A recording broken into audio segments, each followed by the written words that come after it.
Chapter 1060 Threats. Battle weapon, Meng Hao asked hesitantly. A weapon used in battle, the parrot replied slowly. A treasure that can seize the heavens without magical techniques. The parrot looked very solemn as it spoke. However, its next sentence revealed its true feelings. Obviously, it's actually Lord Fifth that becomes a battle weapon. Ha ha ha, keep working hard, Haoe. Lord Fifth hasn't had a chance to be a battle weapon for a long, long time. I really miss that feeling of being able to penetrate all holes that I can lay eyes on. With that, its eyes began to glow, and it shivered with so much excitement that it forgot to flap its wings and promptly fell out of the air. Meng Hao cleared his throat and ignored the arrogant parrot. He looked over at the meat jelly, which was standing there, eyes burning with passion. Considering how uncharacteristically reticent it was being, Meng Hao could help but ask what was going on. "Ah, you finally asked," replied the meat jelly. "Seeing you as an all-heaven immortal moments ago caused me to recall something from years ago. It happened long, long, long ago, so listen carefully as I explain. First, we need to start by clarifying some things that happened last year. Gradually, everything will become clear. Ahem. Hey, no need to get anxious. We'll go over things very slowly. My estimation is that I can finish explaining within 3 days." It cleared its throat, tilted its jaw up, and began to speak. A strange expression could now be seen on Meng Hao's face. He was well aware that the meat jelly could only count to 3. Furthermore to it, the number 3 was essentially limitless. Based on Meng Hao's analysis, the 3 days that the meat jelly referred to could be 3 days times 100, or times 10,000, or even millions. He coughed dryly and quickly sidled away. Turning toward the bare rock cliff, he waved his hand, using a magical technique to carve out a new immortal's cave. It wasn't a residence like before, but there were still plenty of stone chambers inside, more than 8. A flash could be seen as he flew inside. The meat jelly's lips twitched slightly. Looking pained, it turned to the demonic cultivators and Su Yan, and its eyes suddenly brightened. It then hopped over innocently and stared at Su Yan. "Hey there, fellow Taoist, would you like to hear my story?" Huh? Su Yan was still shaken by everything that had occurred just now with Meng Hao. Her mind was still reeling, so she didn't even think before responding to the meat jelly. The meat jelly was instantly very excited. A pop could be heard as it transformed into a tiny bell-shaped hair clip which flew up and attached itself to Su Yan, where it hung down next to her ear. It sighed and then began to speak. "Let's start with that huge rainstorm from last year. Lord Third happens to remember being very curious about the rain that day. He really wanted to know exactly how many raindrops were falling, so Lord Third started counting. 1, 2, 3, 1, 2, 3. Gradually, Su Yan began to tremble, and her facial expression slowly changed. Soon, blue veins popped out on her forehead as the meat jelly continued to count, saying the words 1, 2, 3 over and over again. "Damn it, get off of me," she growled, grabbing the meat jelly and throwing it onto the ground. Unfortunately for her, her cultivation base was sealed, so she was no match whatsoever for the meat jelly. As for the meat jelly, it wasn't afraid of being spoken to, regardless of what was being said. It only feared being ignored. Seeing that Su Yan was suddenly engaging it in conversation, it got very excited. It quickly picked a new position and continued speaking. The parrot rolled its eyes. In its opinion, the meat jelly didn't set its ambitions high enough. The parrot flew up into the air and began circling around the demonic cultivators as it went back to teaching them to sing. A moment later, the sound of music filled the entire valley. "I was a bad kid when I was young. I'm a little seafood dish, la la la la la, little seafood dish, doba-doba-doo, little seafood dish." The parrot and meat jelly were both very happy. 7 days went by. Meng Hao had now been in the 9 Seas God world for more than 2 months. The appointed date to enter the windswept realm was now only about 20 days away. 4 days earlier, 2 jade slips had arrived in quick succession. They were obviously imbued with incredible power, as they passed directly through the walls of his immortal's cave to stop in front of him, hovering and flickering with brilliant light. After they floated down onto his palm, he glanced at them, and then simply continued to meditate, ignoring the jade slips. He did not duplicate Paragon's blood, but rather spent the time getting accustomed to his new cultivation base, and how it affected his various divine abilities and magical techniques. At the same time, he sent numerous ghost eye beetles into the surrounding stone chambers, and waited for them to transform into the blackpot imps. By the time the 7 days were up, he had 8 new blackpot imps, putting the total number that he had under his control at 10. "If I transform all of the black beetles, I should have about 50 black pods. It's kind of a small number, but it still qualifies as a small army. He put the black pods away, then quickly carved out some more stone chambers, into which he threw more black beetles to begin their transmogrification. Finally, he ended his 7 days of secluded meditation. I'm much more comfortable with the immortal emperor realm, he thought. I just need to have a bit of practice with some of my magical techniques and divine abilities, and I'll be good to go. The rise in his cultivation base had been significant. Although it wasn't quite the same as going from the spirit realm into the immortal realm, it was still a massive leap upward. A mere 7 days wasn't enough time to get completely familiar with his new state. He needed experience in battle to fully appreciate all the differences. Finally, his gaze came to fall on the jade slips that had arrived a few days before. He picked them up and scanned them with divine sense, after which his eyes glowed with a cold light, and he started to chuckle. The first jade slip came from the 9 Seas God World's Department of Tasks and Missions. The God World Department of Tasks and Missions was a part of the sect specifically devoted to giving various assignments to disciples. The assignments were arranged into grades, with the highest grade assignments being the type that you couldn't refuse to accept.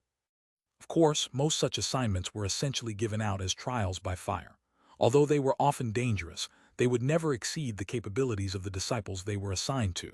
Disciples needed to have a chance to go out and participate in real, live battles. On the other hand, safety was also a priority. The first jade slip was exactly that type of assignment, something that could not be refused. A bloodthirsty cultivator has appeared on Xianxia Island, Meng Hao murmured as he studied the information. He has murdered other cultivators and slaughtered numerous sea beasts. According to the investigation, his cultivation base is not in the ancient realm but rather at the peak of the immortal realm. However, his specific whereabouts are unknown as he is difficult to track. They only know that his general location is Xianxia Island. With that, his smile grew cold. Naturally, he hadn't forgotten about his agreement with the 9 Sea Realm demons. Essentially, Meng Hao was in an invincible position in terms of the stakes of the bet. If he lost, it didn't really matter. Even if he wanted to give them his place in the echelon, it was impossible. The only way to get his spot would be to kill him 2 times. If they wanted to do that, then it would have to be done outside of the sect. There, it could feasibly happen. The demonic cultivator horde seemed to regard themselves as having a great understanding of the echelon. However, the truth of the matter was that they didn't know much at all. A place in the echelon was not something that could be given away as the stakes of a bet. It was something that existed as part of a cycle of death. Unfortunately for the demonic cultivator horde, they didn't know about things like that. After all, after countless years, Meng Hao was only the 2nd person in the 9th mountain and C to join the echelon. He would naturally agree to a bet that he essentially couldn't lose. The only reason he had said he would give his final answer in a month was to make the situation seem more realistic. The appointed time passed, and he never responded. Then all of a sudden, this jade slip arrived. It seemed obvious that it was a tactic being employed by the demonic cultivator horde. The other jade slip was from Ling Yunzi, who informed Meng Hao that the assignment had been pushed by the demonic cultivator horde. Opening the windswept realm required their cooperation, and as such, it had been impossible to refuse. As a disciple of the sect, Meng Hao had to carry out assignments for the sect. That was the honorable thing to do, and furthermore, there was no reasonable grounds upon which to refuse. Even though it was obvious the demonic cultivator horde had arranged the assignment, Ling Yunzi was able to ensure that no Dao Realm experts would be involved, nor peak ancient realm cultivators. His request of Meng Hao was that he not really leave the sect. Instead, he should take a single step outside and immediately turn back, then report that he had failed in the assignment. If a punishment was involved because of that, Granny 9 and the others would handle it. If Meng Hao wasn't comfortable accepting the assignment, he could refuse, and they would try to find another way to resolve the issue. However, if that happened, it would cause an indeterminate delay in opening the windswept realm. Meng Hao's expression was the same as ever. After a moment of thought, he decided that he wouldn't actually complete the mission. He would step out of the sect, but then come back almost immediately and try to come up with some excuse to explain the matter. What he really wanted to do was challenge the 9th Golden Gate Stone Steel again and see whether his current cultivation base could handle that body cultivator's 3rd fist strike. Although the demonic cultivator horde has most likely thought up some way to force me to accept the mission, I wonder what they'll do. Well, in any case, if I don't feel like going, they can't control me. With that, he left the Immortal's cave, flying up through the water to appear in midair.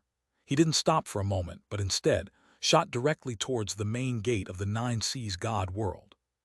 As he sped through the air at top speed, numerous cultivators saw him. Strange expressions could be seen on their faces, especially the demonic cultivators, who clearly despised him and wanted to see him dead.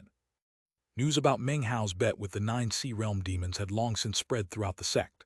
Furthermore, the fact that he had said that he would provide an answer within a month, and yet hadn't sent word, caused the Nine Sea Realm demons to be furious. As a result, they had spread all sorts of nasty rumors, which many of the disciples had caught wind of. An hour later, Meng Hao reached the main gate of the Nine Seas God world, beyond which was a pitch-black world of seawater. As soon as he passed through the gate, he would be in the waters of the Ninth Sea. He didn't pause for a moment. He shot out of the gate and into the water, which instantly caused his entire person to be covered with icy coldness. The instant he stepped out of the main gate, he prepared to go back into the sect. However, it was in that moment that he stopped in his tracks and looked up ahead of him. There in the dark sea water was a familiar figure. It was Chen Fan, Meng Hao's elder brother, Chen Fan. A moment later, his appearance changed, and now it was Fatty. After another moment passed, it was Chu Yuyan. A quick succession of three people he knew all appeared in front of him. Then, the figure changed again, and now he was facing the leader of the Nine Sea Realm demons, Long Tianhai. He stood there smiling at Meng Hao. Then he opened his mouth and spoke. Although no words could be heard, Meng Hao could read his lips quite clearly. I can track down all three of them. They were only 8 words, but they formed a mighty threat. Chapter 1061, I Can't Hurt You. Long Tianhai smiled lightly at Meng Hao. He had prepared long and hard to force Meng Hao to finally step out of the sect. He had investigated Meng Hao's personality and was very curious to see what he would decide to do now. Meng Hao's face darkened. He knew that the demonic cultivator horde was definitely powerful enough to track down Fatty, Chu Yuyan, and Chen Fan. After all, they weren't very important people as far as the demonic cultivator horde was concerned, and all it would take to find them would be a bit of time. However, using them to threaten Meng Hao was a bit childish. Obviously, the easiest way to resolve the situation was to get Granny 9 and the others involved. It wasn't that Meng Hao felt that his friends were unimportant. He knew that even if he went all out and attacked Long Tianhai, it wouldn't do any good. The best course of action would be to immediately notify Granny 9. That would show his view and would settle the matter just like that. Having reached this decision, he turned to head back into the sect. Could it be that the results of my investigation are in error, said Long Tianhai. You're so cold-hearted. You don't even care that your old flame from your youth and your best friends are being threatened. Well, I guess I should show you something else. Long Tianhai shook his head and sighed. Then he waved his hand, causing an image to appear. As soon as Meng Hao saw the image, he stopped in place, and his eyes burned with killing intent. The image depicted a single person, Chu Yuyan. Her face was pale, her hair was in disarray, and her lips were purple. Apparently, she had been poisoned. She lay prone inside of a huge black shell. The mouth of the shell was as sharp as a sword and was slowly lowering. It seemed like it wouldn't be long before it sliced Chu Yuyan's head completely off. Although the image was illusory, Meng Hao was familiar enough with Chu Yuyan to be able to tell that this was no magical illusion, nor was it some other person transformed to look like her. This was the real Chu Yuyan. Are you looking to die? Meng Hao asked, killing intent exploding within his eyes. He extended his right hand and pointed toward the image. No ripples of a magical technique could be seen, almost as if nothing had happened, causing Long Tianhai to narrow his eyes in confusion and suspicion. Meng Hao's eyes flickered as he seemed to study the image for a moment longer, and then, without any further hesitation, waved his hand, causing a jade slip to fly back toward the sect. Then, he transformed into a prismatic beam of light that shot toward Long Tianhai. Even if the person in that black shell was not Chu Yuyan, but Fatty or even Chen Fan, Meng Hao would do the same thing. Earlier, he had chosen to return to the sect because that had seemed to be the best way to resolve the situation. Granny 9 could take care of everything. After all, he had assumed that his 3 friends were safe in their sects. The demonic cultivator horde might be malicious, but they wouldn't have enough time to actually harm his friends, simple as that might be for them to do. But now, it was too late. He was the one without enough time. Therefore, he simultaneously sent a jade slip to Granny 9 and also let his rage burn to towering heights.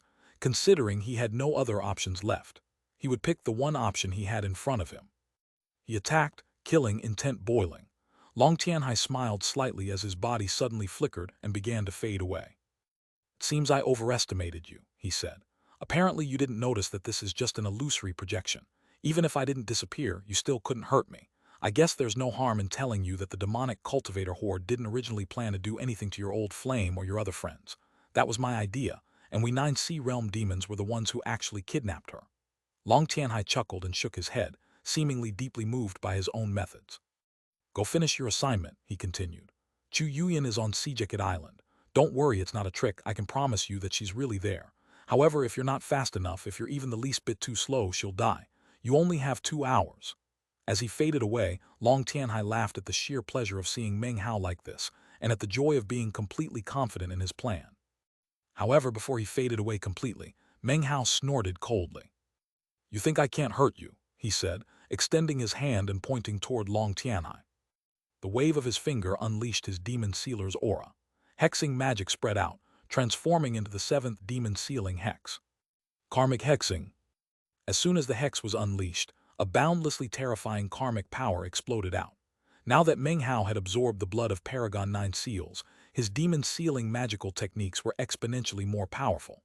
Now, he was the true and authentic 9th generation demon sealer, the true successor of the League, approved by Patriarch 9 Seals himself. Therefore, when he unleashed demon sealing hexing magic, it was shockingly powerful. It didn't matter that he was facing an illusory version of Long Tianhai. There was still karma. Of course, the greatest karma was connected to Long Tianhai's true form. The illusory version of Long Tianhai suddenly trembled, and his face filled with shock as he suddenly sensed a feeling of intense crisis. Not only could he sense the crisis on his illusory form, currently, his true form, hidden away in his immortal's cave in the 9 Seas God world, could also sense the feeling of mortal danger. What's going on? Long Tianhai was in his immortal's cave and hadn't personally gone to Sejacket Island. He was a sinister and cautious person, and his plan all along had been to personally stay inside the sect. After the plan was carried out smoothly, he would emerge to finish things off. Now, however, his face fell and his heart seized. He immediately and without any hesitation moved to sever his connection with his illusory clone. But he was too late. The power of the hexing magic caused a karma thread to appear on the illusory Long Tianhai's head, a thread that connected his illusory self to his true self. It stretched out back toward the main gate of the 9 Seas God world, where it eventually led to his immortal's cave. Meng Hao's eyes flickered with killing intent. Considering the level of his cultivation base, how could he not have noticed that Long Tianhai was only there in illusory form? However, that didn't matter one bit. Even though he had no way of killing him then and there, he would definitely teach him a profound and unforgettable lesson. "I'll show you what it means to get hurt," he said. His fingers twisted into an incantation gesture and the karma thread distorted. The illusory image of Long Tianhai responded, growing more blurry. However, the karma thread grew more clear. In the blink of an eye, it had transformed into a tunnel leading directly toward his true form. Shockingly, Meng Hao's karmic hexing had been developed to the pinnacle. In its current state, he could use karma threads to connect the illusory with the corporeal. In the briefest of instants, he could cause the illusory and the corporeal to transpose. Hurt the illusory, damage the true self. Between the illusory and the corporeal exists karma. Meng Hao moved with incredible speed to suddenly appear directly in front of Long Tianhai's illusory form. Popping sounds rang out as his hand smacked onto Long Tianhai's illusory chest. He pushed down, and the illusory body began to tremble. Meng Hao's hands moved so fast they were a blur as he hit Long Tianhai 9 times in a row. In the same moment that Meng Hao appeared in front of his illusory form, back in the immortal's cave in the sect, Long Tianhai's face fell. He lifted his right hand to try to sever the connection, but even as he did, outside of the main gate of the 9 Seas God world, Meng Hao's hand smashed into him 9 times. 9 heavens destruction. His face was expressionless as he uttered the name of the technique. Booms could be heard as the illusory body was shattered. A miserable shriek rang out, a shriek filled with disbelief and wild astonishment. Simultaneously, back in the immortal's cave, Long Tianhai sat there cross-legged, blood spewing out of his mouth. His chest was ruptured, collapsed 9 times in a row until his entire person exploded. Bits of blood and flesh spattered about as the power of the attack tore him into pieces. The only thing left was his head, which flew up screaming. Long Tianhai wasn't dead. He was a demonic cultivator with special inborn powers and an ancient realm cultivation base. All of that gave him powerful regenerative abilities that caused a new body to form almost instantly. Of course, this new body was much weaker than his old body. "Meng Hao, you're dead," he screamed, enraged. From the moment he had been born until now, he had never experienced such pain. However, even in the moment of his rage, a cold voice whispered in his ear. Outside of the main gate of the Nine Seas God world, Long Tianhai's illusory body shattered. At the same time, his new body was forming back in his immortal's cave, and the karma thread which had connected the two began to fade away. However, Meng Hao's murderous rage toward Long Tianhai could not be wiped away by a mere Nine Heavens destruction attack. He stepped forward and grabbed a hold of the disappearing karma thread, which essentially allowed him to lay his hands on Long Tianhai's soul. "Demon Sealing Fifth Hex," he said coldly. A rift appeared in his right hand, which rapidly opened from a size of a few inches to nearly a meter long.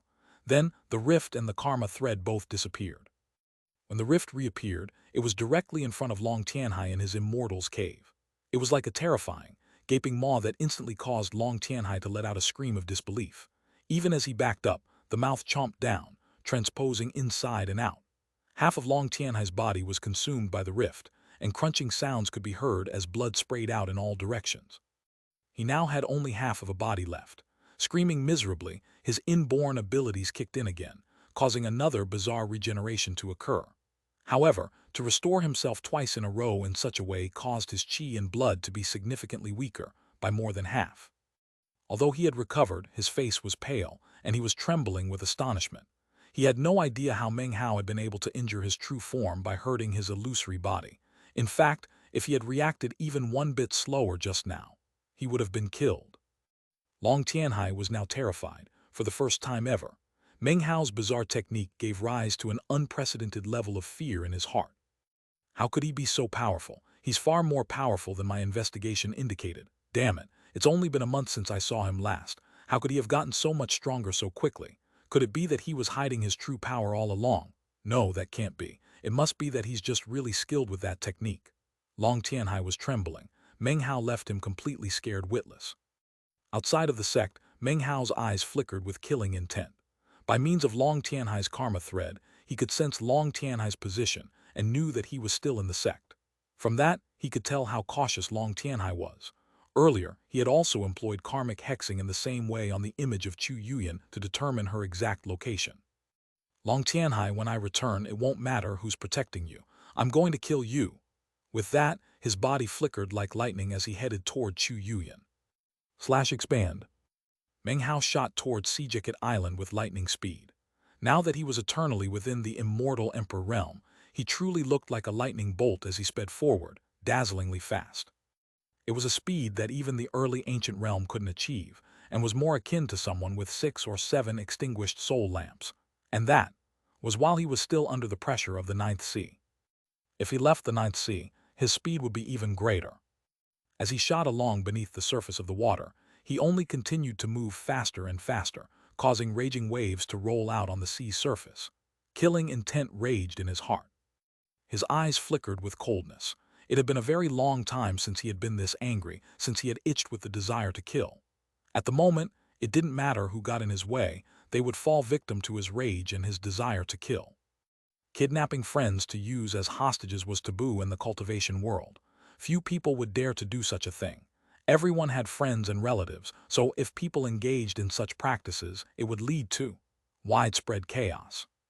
Therefore, it was a tactic rarely employed, a bottom line not to be crossed, a principle not often violated. But now, Long Tianhai had done just that very thing, and it caused Meng Hao to be filled with the desire to slaughter the entire demonic cultivator horde. He was not some pious and devout individual. If people left him alone, he would do nothing to them, but now, he had been provoked. Any sense of guilt he felt regarding the situation with the demonic cultivator horde was now completely gone. "You people deserve to die, and die you shall." His eyes flickered with coldness as he sped forward. However, that coldness could not cover up the concern he felt in his heart. Although he had avoided developing romantic feelings toward Chu Yuyan, it would be impossible for him to deny that she occupied a place deep in his heart. Although she only existed in Su Qing's shadow and was almost invisible, Meng Hao could never forget all of the things that had occurred between the two of them. His choice was Su Qing, but that didn't mean he was willing to let Chu Yuyan get hurt. After less time passed than it takes half an incense stick to burn, a rumbling sound echoed out across the surface of the sea as Meng Hao burst out into the open air. Now that the pressure of the ninth sea was gone, his energy rocketed up, and he glowed with the glory of the immortal Emperor realm. He took a deep breath, and a sound like that of muffled thunder echoed out in all directions. The sea around him and even the air seemed to cave in. It only took one breath for him to absorb all of the energy of heaven and earth in the area. He used this to ignite his cultivation base, and, eyes glowing coldly, he shot off, moving even faster than he had when below the surface of the water. Boom! A piercing scream could be heard as he shot through the air with even increasing speed. Sonic booms spread out behind him, leaving circular clouds that shook heaven and earth. As soon as he appeared, his aura spread out, and the sea beasts of the ninth sea detected it. It only took a moment for numerous beasts to charge toward him from all directions. The first creature to appear was a mass of tentacles that whipped toward him. The surface of the sea was aboil as huge shapes rose up from underneath the water. It was as if an infinite number of sea beasts were now glaring at Meng Hao. In the blink of an eye, the tentacles were bearing down on him as dozens of sea beasts charged in attack. "Scram," he said, not even taking the time to pay attention to them or slow down a bit. His words were like thunder, shaking all creation. Because he was in the immortal Emperor realm, his single word became a tempest that swept out in all directions over the surface of the sea, smashing everything it touched. From a distance, a huge depression appeared in the sea, like a crater. The sea beasts let out blood-curdling screams as they were slammed into the surface of the water and destroyed. Blood spurted out everywhere and countless tentacles were shredded to pieces. Instantly, the dozens of attacking sea beasts' blood stained the water red. Meng Hao continued on, not having reduced his speed in the slightest. However, it was virtually impossible to even count how many sea beasts resided in the ninth sea. To them, Meng Hao's aura was something that instantly caused insane rage and hatred to burst out within them. It only took a moment for the sea to seethe as even more sea beasts raced toward him. Among them were three who were comparable to the peak of the immortal realm. They were enormous in size and had surging energy.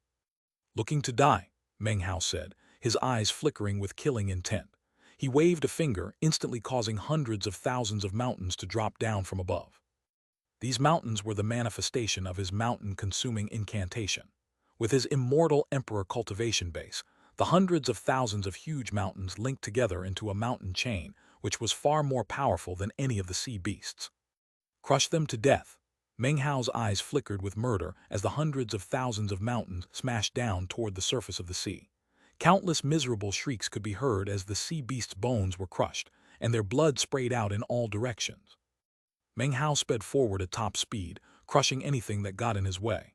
The slaughter was tremendous, and yet it did nothing to ease the fury in his heart. Instead, it caused his anxiety to grow. The fact remained that there were simply too many sea beasts in the ninth sea. Kill 10, and 100 would take their place. Kill hundreds and thousands would replace them. Kill thousands and tens of thousands would appear. There didn't seem to be any end in sight. Massive rumblings echoed out, along with powerful roars. A huge shell shot up from the seafloor, surrounded by an army of seahorses. All of them slammed into Meng Hao's hundreds of thousands of mountains. A boom rang out as the shell was cracked, and yet did not shatter. It fought back against the mountains, during which time, countless other sea beasts flew past them to attack Meng Hao. Meng Hao was so furious he started laughing, and then coldly said, "It's been a long time since I've collected demon hearts." Eyes flickering with killing intent, he performed an incantation gesture, causing the hundreds of thousands of mountains to vanish. What reappeared in their place was, shockingly, a gigantic, indescribably huge blood demon head. It had crimson skin, bright red eyes, and a shocking, solitary horn. It was fully 30,000 meters tall and was not illusory but rather corporeal. Now that Meng Hao was the immortal emperor, his divine abilities had undergone heaven-shaking, earth-toppling transformations. The instant the blood demon head appeared, its eyes glowed bright red, and it threw its head back and roared. Suddenly the head split into 2 and then 4 and then 8 and then 16. In the blink of an eye, more than 1,000 blood demon heads had appeared, each one vicious and fierce. Meng Hao swished his sleeve, and 1,000 blood demon heads shot toward the surrounding sea demons. Miserable shrieks rang out from the mouths of the sea beasts.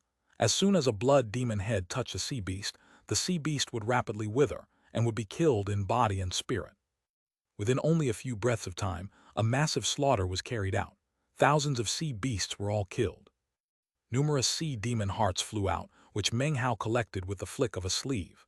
At the same time, he never stopped moving. He continued to speed forward, surrounded by the numerous blood demon heads. Based on what he could sense, he was getting much closer to Chu Yuyan. "She's just up ahead." He shot forward amidst rumblings like that of thunder. All of a sudden, a huge arm shot up from the ocean up ahead. It was blue and covered with seaweed, and as soon as it appeared, it shot toward Meng Hao. At the same time, the sea around him churned as countless enraged sea beasts shot out. This time, there were more than 10,000, causing huge waves to spread out across the water. Meng Hao could see Sea Island off in the distance. However, the roiling sea between him and the island was filled with tens of thousands of additional sea beasts. In fact, there appeared to be almost 100,000. 100,000 sea beasts would be enough to cause any immortal realm cultivator to be filled with terror. Even someone in the mid-ancient realm would begin to pant. There were even some extraordinarily strong sea giants among them, whose heads broke the surface of the water to stare coldly at Meng Hao. When Meng Hao saw the 100,000 sea beasts, he smiled coldly. It was a smile filled with a brutal desire to kill.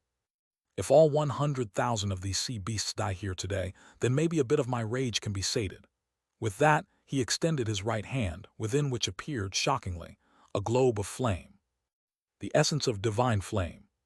The essence of divine flame was fused into one of Meng Hao's immortal meridians, becoming a trump card that he could use in battle. Intense, blistering heat radiated out as soon as it appeared, and the sea giant which had been reaching out toward him suddenly began to tremble. The other sea beasts in the area were also shaking, and an intense sensation of mortal crisis rose up in their minds.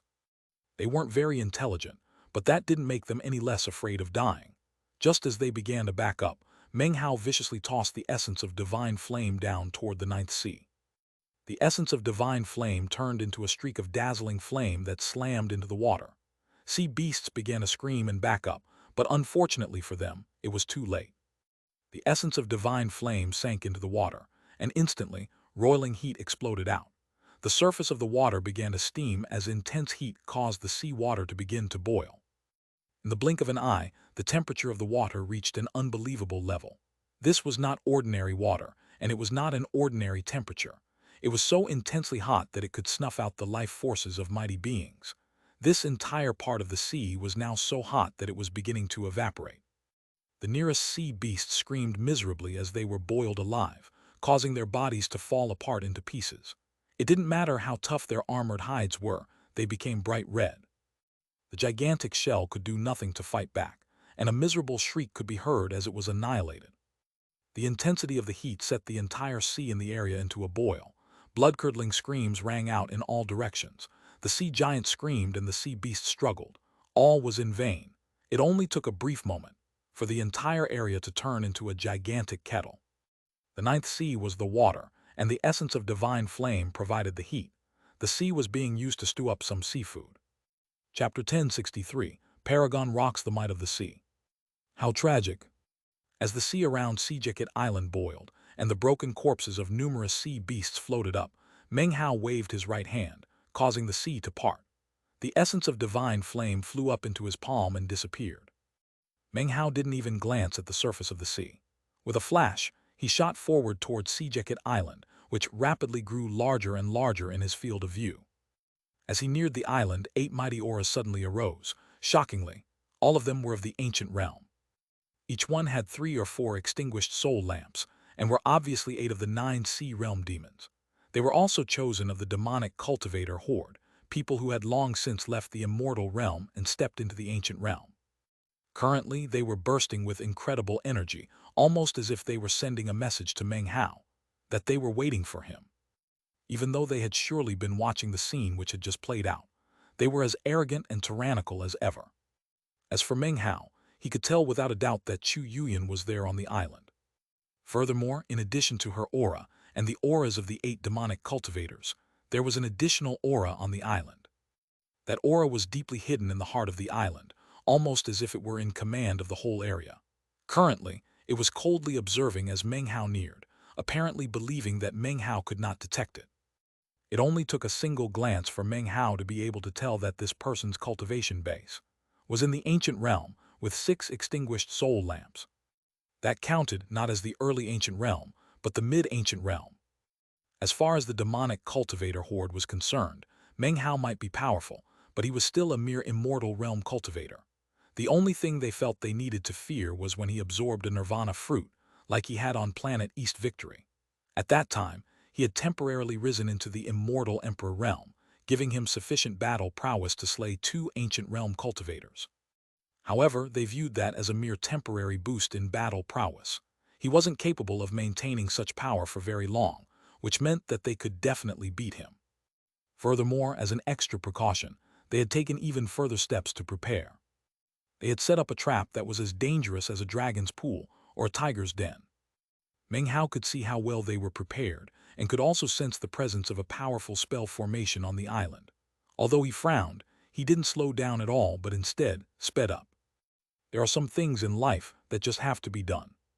There are some people that must be saved. Even if the road ahead passed through mountains of daggers and seas of flames, that didn't matter. When it came to the practice of cultivation, some people considered everything closely. They evaluated everything based on personal benefit, and for the sake of their own well-being would bury their own hearts. Meng Hao had no use for such ways. He wanted freedom and independence. His freedom was a freedom to do anything he wished. His independence was being independent in his way of thinking. Perhaps, far in the future, he would stand at the pinnacle of everything and look out over the heavens and the earth. At that time, he would be able to examine his conscience and be completely free of any guilt. He would have no regrets. His life would be completely free and unfettered by anything. I'm going to save her, and as for you, demonic cultivator horde, as long as I live, any of you who I can kill will die. Killing intent flickered in Meng Hao's eyes. Rumbling echoed out as he shot closer to the island. The instant he entered the island's airspace, a thunderous roar could be heard as the brilliant light of a spell formation shot up along the island's borders. Massive pressure instantly weighed down on Meng Hao from all directions. That pressure was pressure from the ninth sea.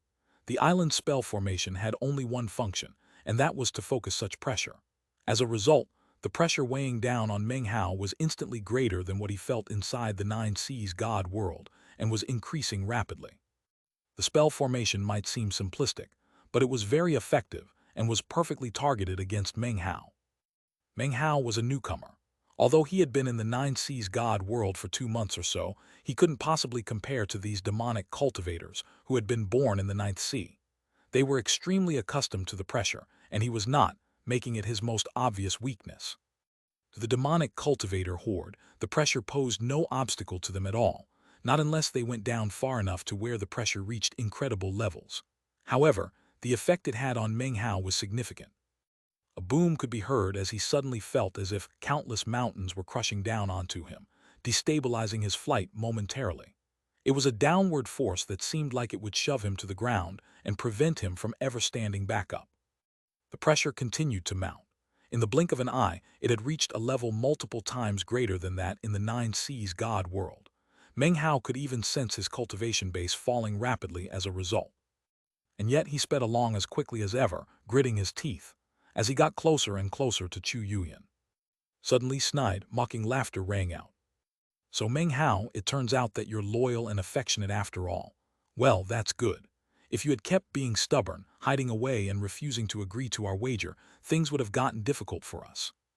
It seems such a shame to have to kill you."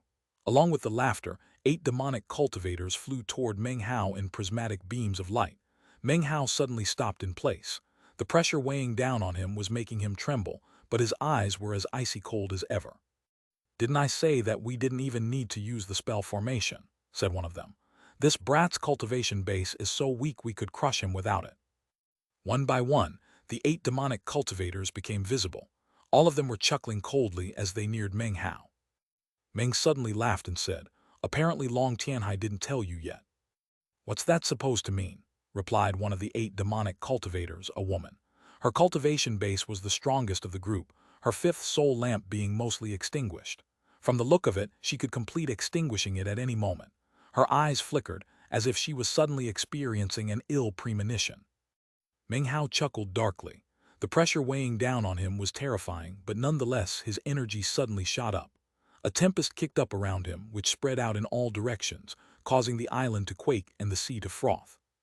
The will of the immortal emperor was something that the heavens could not eclipse and the earth could not cover up. The pressure on the island was intense, but it was not the pressure of the entire Ninth Sea. It was just pressure from one small area, barely 1,100,000 of the full pressure. It was a pressure that was matched by the will of the immortal emperor. The tempest spread out, rising high into the sky and slamming into the pressure of the Ninth Sea. A huge boom echoed out. The resulting collision shocked the 8 demonic cultivators, whose hearts began to pound. He's trying to fight back against the pressure of the Ninth Sea. He overestimates his abilities. How could he possibly fight the pressure of the Ninth Sea? The 8 demonic cultivators were astonished and immediately gave voice to their shock. They were just about to advance on Meng Hao when all of a sudden, Meng Hao's voice crackled out like thunder, echoing in all directions. "Fight back, I won't be fighting back against it. I'll be overpowering it." His hair whipped around him as he looked up. He was like a giant, staring in the face of the pressure. The will of the immortal emperor surged as he raised both hands into the air and then waved them to either side. The tempest screamed, apparently on the verge of overpowering the pressure of the Ninth Sea. Heaven and earth shook as the pressure converged by the spell formation seemed to roar in rage. Apparently, it felt deeply insulted that a cultivator dared to fight back against it. The surrounding sea raged as huge waves swept across it. "You are not the full pressure of the Ninth Sea, you're just a tiny portion." The more he trembled under the pressure weighing down on him, the more he wanted to vanquish it. The pressure increased, and his eyes gleamed with a vicious light. He waved his hand and cried out, "Paragon Bridge." Instantly, shocking rumbling sounds could be heard as the illusory Paragon Bridge formed. It was only one section of the boundless bridge, and yet its aura still caused everything to dim and the surroundings to shake violently. The pressure gathered by the spell formation suddenly wavered. Apparently, Meng Hao's actions enraged the will of the pressure. Rumbling sounds could be heard as the pressure redoubled, intent on absolutely pulverizing Meng Hao. The 8 demonic cultivators' faces fell as they watched the island around them begin to crumble. The pressure of the Ninth Sea, which had been completely invisible before, was now causing distortions and ripples to appear. "He's just looking to die. Now is the perfect time to strike." What a moron! He's actually fighting back against the pressure of the Ninth Sea, plus he even raves about overpowering it. The 8 demonic cultivators' killing intent surged, and they whistled through the air in colorful beams of light as they closed in on Meng Hao. As they neared, Meng Hao looked up. Blue veins bulged on his face, and his eyes were shot with blood. The pressure weighing down on him was intense, but not enough to make him buckle. Instead, he fought back with intense power as he did just as he said, attempting to overpower the pressure of the Ninth Sea. He completely ignored the 8 demonic cultivators. Instead, he lifted his right foot and then slowly stepped forward onto the illusory Paragon Bridge. As soon as his foot touched down, intense rumbling could be heard, and an extraordinary aura erupted. Muffled sounds like thunder rolled out, and huge fissures snaked out over the surface of the island as the pressure from above distorted everything. Cracking sounds could be heard coming from Meng Hao's body because of the pressure. The 8 demonic cultivators coughed up mouthfuls of blood, as if some massive force had just stomped onto their bodies. Now they were contending with, not just the pressure of the Ninth Sea, but also the power of Meng Hao's Paragon Bridge. They were being affected by the power Meng Hao was using to fight back against the pressure. Meng Hao grinned viciously as he took a second step. Everything shook as a huge boom rattled out. Meng Hao then took a third step, then a fourth. The 8 demonic cultivators' faces fell as they felt massive, unbearable power trampling them. They fell back, blood spraying from their mouths. They felt like their heads were being crushed. Each step Meng Hao took caused blood to spurt out of their mouths and sent their cultivation bases into instability. The aggressive pressure of both Meng Hao and the Ninth Sea pushed them back so forcefully that they didn't dare to get any closer. He's actually overpowering the pressure of the Ninth Sea. How could this be possible? He's so strong. Their faces fell and their hearts pounded. It was virtually impossible for them to conceive that someone could vanquish the pressure of the Ninth Sea. Although it was only a small portion, it was still derived from the Ninth Sea. Then Meng Hao took a fifth step. Expand. The 8 demonic cultivators raged inwardly, and their hearts trembled. Could it be that he was hiding his true power before? Damn it. This Meng Hao is too treacherous. He has a cultivation base like this but didn't reveal it back at the Golden Gate Stone Steel. He did it all to draw us out. Despicable, shameless. Even though Meng Hao hadn't even made an attack yet, they could see that he was strong enough to overwhelm the pressure of the Ninth Sea. What caused their scalps to tingle most was the sense that, without the spell formation focusing the pressure of the Ninth Sea, Meng Hao, it would be even easier for Meng Hao to fight them. Just what level is his cultivation base at? There's no way someone in the immortal realm could be this strong. The 8 demonic cultivators trembled as he took his 5th step. Not a single cloud could be seen in the sky, and yet peals of thunder shook everything as the Paragon Bridge clashed with the pressure of the Ninth Sea. The brunt of the force was taken by Meng Hao. However, he was eternally within the immortal Emperor realm, and his strength, both in terms of his fleshly body and his cultivation base, enabled him to endure it. Besides, he also had his eternal stratum working to restore him constantly. However, the 8 demonic cultivators couldn't endure. They might be chosen from the demonic cultivator horde, powerful ancient realm cultivators, but they simply couldn't compare to Meng Hao at all. Therefore, Meng Hao could take his 5th step, whereas the 8 demonic cultivators coughed up more blood and were further injured. Meng Hao's steps had been taken too quickly, and each one was like a massive stomp that severely injured the 8 demonic cultivators 5 times in a row. 3 of them simply couldn't withstand it. They screamed as their bodies withered and began to collapse. You could say that before, Meng Hao had only been able to use a small bit of the Paragon Bridge's power. Now, he was able to unleash far more of that power. Because he had entered the immortal Emperor realm, every step he took caused the Paragon Bridge to reveal more and more of its true, supreme power. The 8 demonic cultivators were reeling in shock as Meng Hao threw his head back and roared, then took a 6th step, then a 7th. 2 quick steps in succession caused thunder to rumble. Blood oozed out of the corners of Meng Hao's mouth, the price he had to pay to unleash this power. At the same time, the island was beginning to shatter, its edges crumbling and collapsing into the sea, which was also churning, almost as if it were roaring in rage. The pressure of the Ninth Sea twisted and distorted. It was almost as if the incredible pressure exerted by Meng Hao was going to shatter the Ninth Sea's pressure. To the 8 demonic cultivators, this was a huge catastrophe. The 3 of their group who had already reached their limit let out blood-curdling screams. No, the rumbling pressure exuded by the collision of the Ninth Sea and the Paragon Bridge caused their bodies to literally explode. They were killed in body and soul. Of the 8 demonic cultivators, 3 were dead. Of the 5 that remained after that, 3 more coughed up blood and began to shake violently. Apparently they couldn't hold on any longer. Looks of astonishment and terror flickered across their faces. All of a sudden they were filled with regret. They regretted provoking Meng Hao and could never have possibly imagined that he was this powerful. They were so shocked and terrified that they began to back up and get ready to run for their lives. He's definitely not in the immortal realm. There's no way someone in the immortal realm could be so powerful. He's in the ancient realm, definitely the ancient realm. He must have extinguished at least 5 soul lamps, maybe more. The remaining demonic cultivators were all flabbergasted. Horde Uncle, save us, they called out, their voices echoing out around the island. Currently, a middle-aged man sat cross-legged in the center of the island. He looked very much like a cultivator, except that he had a single horn growing out of his head. The horn was pure white, as was the color of his skin. He glared over at the battle taking place, and at Meng Hao walking on the Paragon Bridge, crushing the pressure of the Ninth Sea. He watched as only a few steps either injured or killed the 8 other demonic cultivators.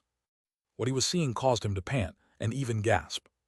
Damn it, we misjudged his cultivation base. He can actually overwhelm the pressure of the Ninth Sea.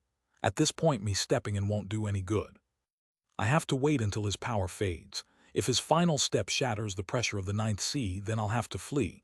There's no way I could fight him at that point. However, if the pressure is still there after he takes his final step, then he will have reached his limit. His power will be used up, and it will be the perfect time to attack. The middle-aged demonic cultivator ignored the cries for help and stared anxiously at Meng Hao. Seeing that no senior member of their horde was making an appearance, the remaining demonic cultivators felt despair rising up within them. Even the strongest of their number, the female demonic cultivator, and the next strongest member, the 7th Sea Realm demon, were barely able to hold on. They watched Meng Hao's energy rising up madly as he walked across the Paragon Bridge. The pressure of the Ninth Sea was losing its grip on him, and the island was collapsing around them.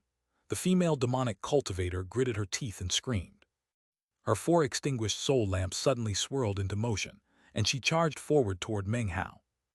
Meng Hao heard the cries of the demonic cultivators. Licking the blood off of his lips, he coldly said, "You people just don't understand what it means to be immortal." Continuing to ignore his opponents, including the female demonic cultivator, he took another step. 8 steps. The Paragon Bridge shook. Gradually, it was becoming more corporeal and was also emanating an air of extreme ancientness. The surrounding waters of the Ninth Sea seethed, and more portions of the island collapsed. The 3 demonic cultivators who had reached their limit earlier let out miserable shrieks as Meng Hao took his 8th step. Then the pressure ripped them to shreds, and they were killed in body and spirit. Nothing remained behind. At the same time, the female demonic cultivator coughed up a mouthful of blood, and her body began to wither up. She was incapable of advancing any further. The 7th Sea Realm demon laughed bitterly, and his eyes gleamed with ferocity. Then he slammed his palm down onto his own chest, detonating his entire body. Flesh and blood sprayed out, but then transformed into life force power that shot into the female demonic cultivator. "Run," that was the final thing he said before he died. Of the 8 demonic cultivators from moments ago, 7 were already dead. Only the woman was left, trembling with fear as she received her companion's life force. As it poured into her, her 5th soul lamp suddenly winked out, and her cultivation base began to rise. And yet an increase in cultivation base at this moment was too little, too late. She gritted her teeth, using the additional life force and cultivation base power to back up and flee. However, Meng Hao's killing intent had been building up from the moment he left the Nine Seas God world.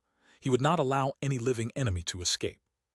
In the same moment that the female demonic cultivator turned to flee, he took his 9th step, his last step. As his foot stepped down, he shuddered and coughed up a mouthful of blood. At the same time, his body withered rapidly. However, the explosive power unleashed by that final step caused massive quaking on the island, more than 30% of which had now collapsed into the sea. One chunk after another splashed into the water and sank down. The water in the area was shoved away, as if by some massive attack, causing a huge depression to appear on the surface of the sea. The powerful female demonic cultivator couldn't prevent herself from letting out a miserable shriek from her position 300 meters away. Then she exploded in a haze of bone fragments and blood. Meng Hao staggered a bit as if he were about to fall over. The Paragon Bridge turned illusory again, and the pressure of the Ninth Sea was still there, shoving down on him explosively. It wanted to bury Meng Hao, whose body emitted cracking sounds.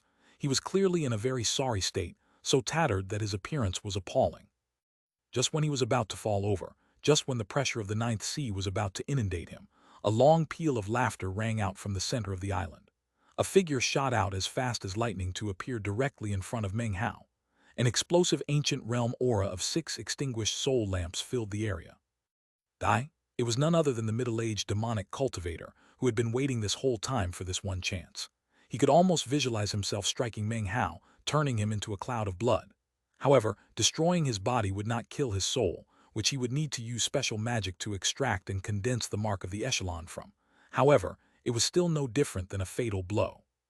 The thought of being able to personally fell someone in the echelon caused the middle-aged man to feel extremely excited. It was at this point that Meng Hao suddenly looked up, and his eyes flickered coldly. In the blink of an eye, he was no longer withered, and in fact, a derisive smile twisted his lips. He had been waiting for this man to show up. Although he could sense his aura before, he couldn't see him, making it impossible to use the lightning cauldron to force him out. The man had remained hidden the entire time, and so Meng Hao had allowed himself to grow weaker and weaker, certain that the man would eventually show his face. The demonic cultivator horde wanted his place in the echelon. If he was killed in body and spirit by the pressure of the Ninth Sea, that would not fit with the designs of the demonic cultivator horde, despite their lack of understanding regarding the details of the echelon. They surely would not permit that to happen. Therefore, the man had waited until he appeared to be completely weak and on the verge of being overwhelmed by the pressure of the Ninth Sea. Then he made his move. When he saw the cold light in Meng Hao's eyes and the derisive smile on his face, the middle-aged demonic cultivator's scalp went numb and his heart began to pound. "You'll be the one dying today," said Meng Hao, lifting his right hand up and shoving it forward. As soon as it made contact with the demonic cultivator's double-palmed attack, Flesh and blood cultivation base power suddenly flowed into Meng Hao, causing his face to flush slightly. Blood demon grand magic. The demonic cultivator gasped hoarsely, and his face filled with astonishment as he backed up. Moments ago, he had felt 10% of his life force and cultivation base being sucked away. A moment later, he stabilized himself, and killing intent flickered in his eyes. Meng Hao's Paragon Bridge was beginning to fade away, causing the man to laugh coldly. "Who cares if you have some trick moves?" he said. "You're no match for me under the pressure of the Ninth Sea." "Pressure of the Ninth Sea?" asked Meng Hao, looking up into the sky. "The heavens can't eclipse me and the earth can't cover me up. The pressure of the Ninth Sea might as well stop dreaming about trying to suppress me." As he spoke, his energy spiked. Beneath him, the Paragon Bridge grew clear once again. He took a deep breath and then stepped forward for the 10th time. That 10th step caused the pressure of the Ninth Sea of shatter. The spell formation was completely destroyed, and the island quaked as it shattered into pieces that began to crumble apart in all directions. At the same time, Meng Hao's energy was now no longer restricted by anything, and rocketed up. Wild colors flashed and the wind screamed around him, violent enough to slash the heavens. He was like a dragon breaking free of its cage. Chapter 1064, Annihilating the 8 Demons. Chapter 1065, Towering Killing Intent. Gone was the pressure of the Ninth Sea. Gone was the island's spell formation. Gone was the interference caused by the 8 demonic cultivators. The pressure vanished, and the spell formation fell to pieces. The island was collapsing, and the demonic cultivators were slaughtered. The will of the immortal emperor exploded out fully and thoroughly. Colors flashed and the wind howled. Meng Hao hovered in midair, clothes and hair whipping in the wind, radiating pulses of immortal spirit. It was as if he was completely different than any other living thing in this realm, as if he were the emperor of the entire immortal realm. The lands he walked belonged to him by imperial right. If he wished, a single glance could shatter heaven and earth. Every breath he took caused thunder to boom, and the sea to seethe as if in fear. The air around him transformed into a huge vortex, spinning around and creating a huge depression in the sea. The sight was overwhelmingly spectacular. The air twisted and distorted as if it were about to be destroyed, and Meng Hao's eyes shone as if with stars, radiant and glittering. An intense imperial will radiated out from him, combining with the immortal spirit to shocking effect. The middle-aged demonic cultivator's face was pale white as he was shoved backward beyond his own control. Trembling, he could feel his heart pounding in his chest. Heavenly bodies dimmed as Meng Hao stood there, radiating boundless, glorious light, exploding with the most powerful energy he had ever possessed since he had begun to practice cultivation. This was his current most powerful state, the peak of his battle prowess. Beneath him, rumbling booms filled the air as what was left of the island was racked with shocking power, as if it were experiencing an apocalypse. Cracks spread out in all directions, filling the remnants of the island and shattering them into smaller pieces. What had once been mountains sunk into the sea. Massive rumbling sounds could be heard, almost like the pained roars of some mortally wounded primordial beast. As the island crumbled to bits, the chain of mountains which occupied the very center of the island teetered precariously until finally, the last remaining mountains were flattened, and the entire area became nothing more than seawater. At the same time, the collapsing mountains revealed an immortal's cave which had remained underneath them the entire time. It was now exposed and open for anyone to see. This immortal's cave was made up of a violet lagoon within which was a huge black shell. Laying unconscious in that shell was Chu Yuyan. Before, the way the shell had been hanging over her seemed like a death sentence, but then it ended up saving her life. It wasn't that the shell intended to do that. Things had just happened too quickly. Before the shell could even do anything, the mountains had begun to collapse. Of course, that is exactly how Meng Hao planned it. Because of the image shown to him by Long Tianhai, he had known all along that Chu Yuyan was inside the shell. The shattering mountains and collapsing lands didn't matter. She was mostly shielded by the powerful shell itself.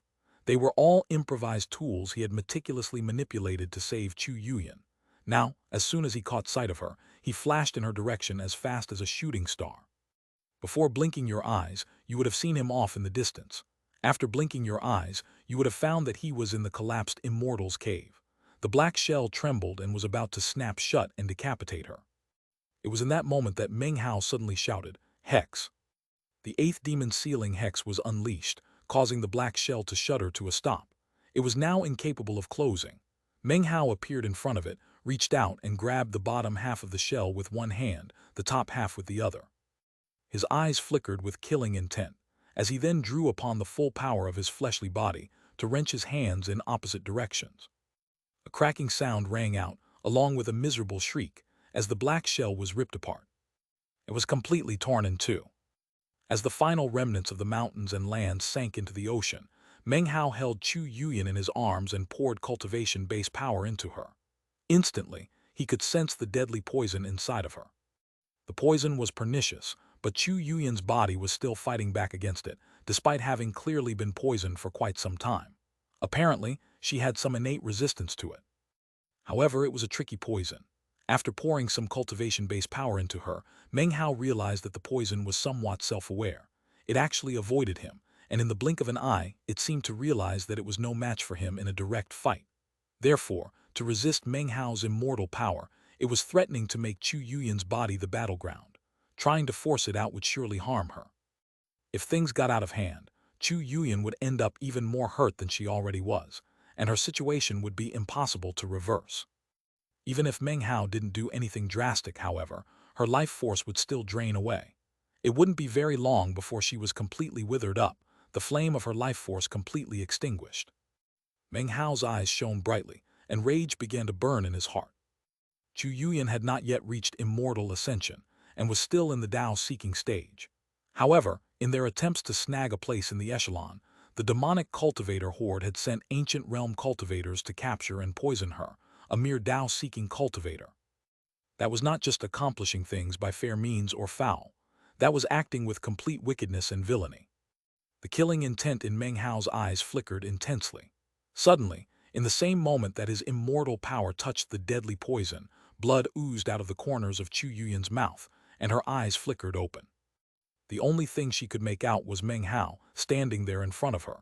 As soon as she realized it was him, she blinked in surprise. "Am I dreaming again?" she murmured. Then she lapsed again into unconsciousness. Those simple words caused Meng Hao to tremble. As he looked down at her unconscious form, his eyes flickered with complex emotions. Cultivators didn't dream, or at least they rarely did.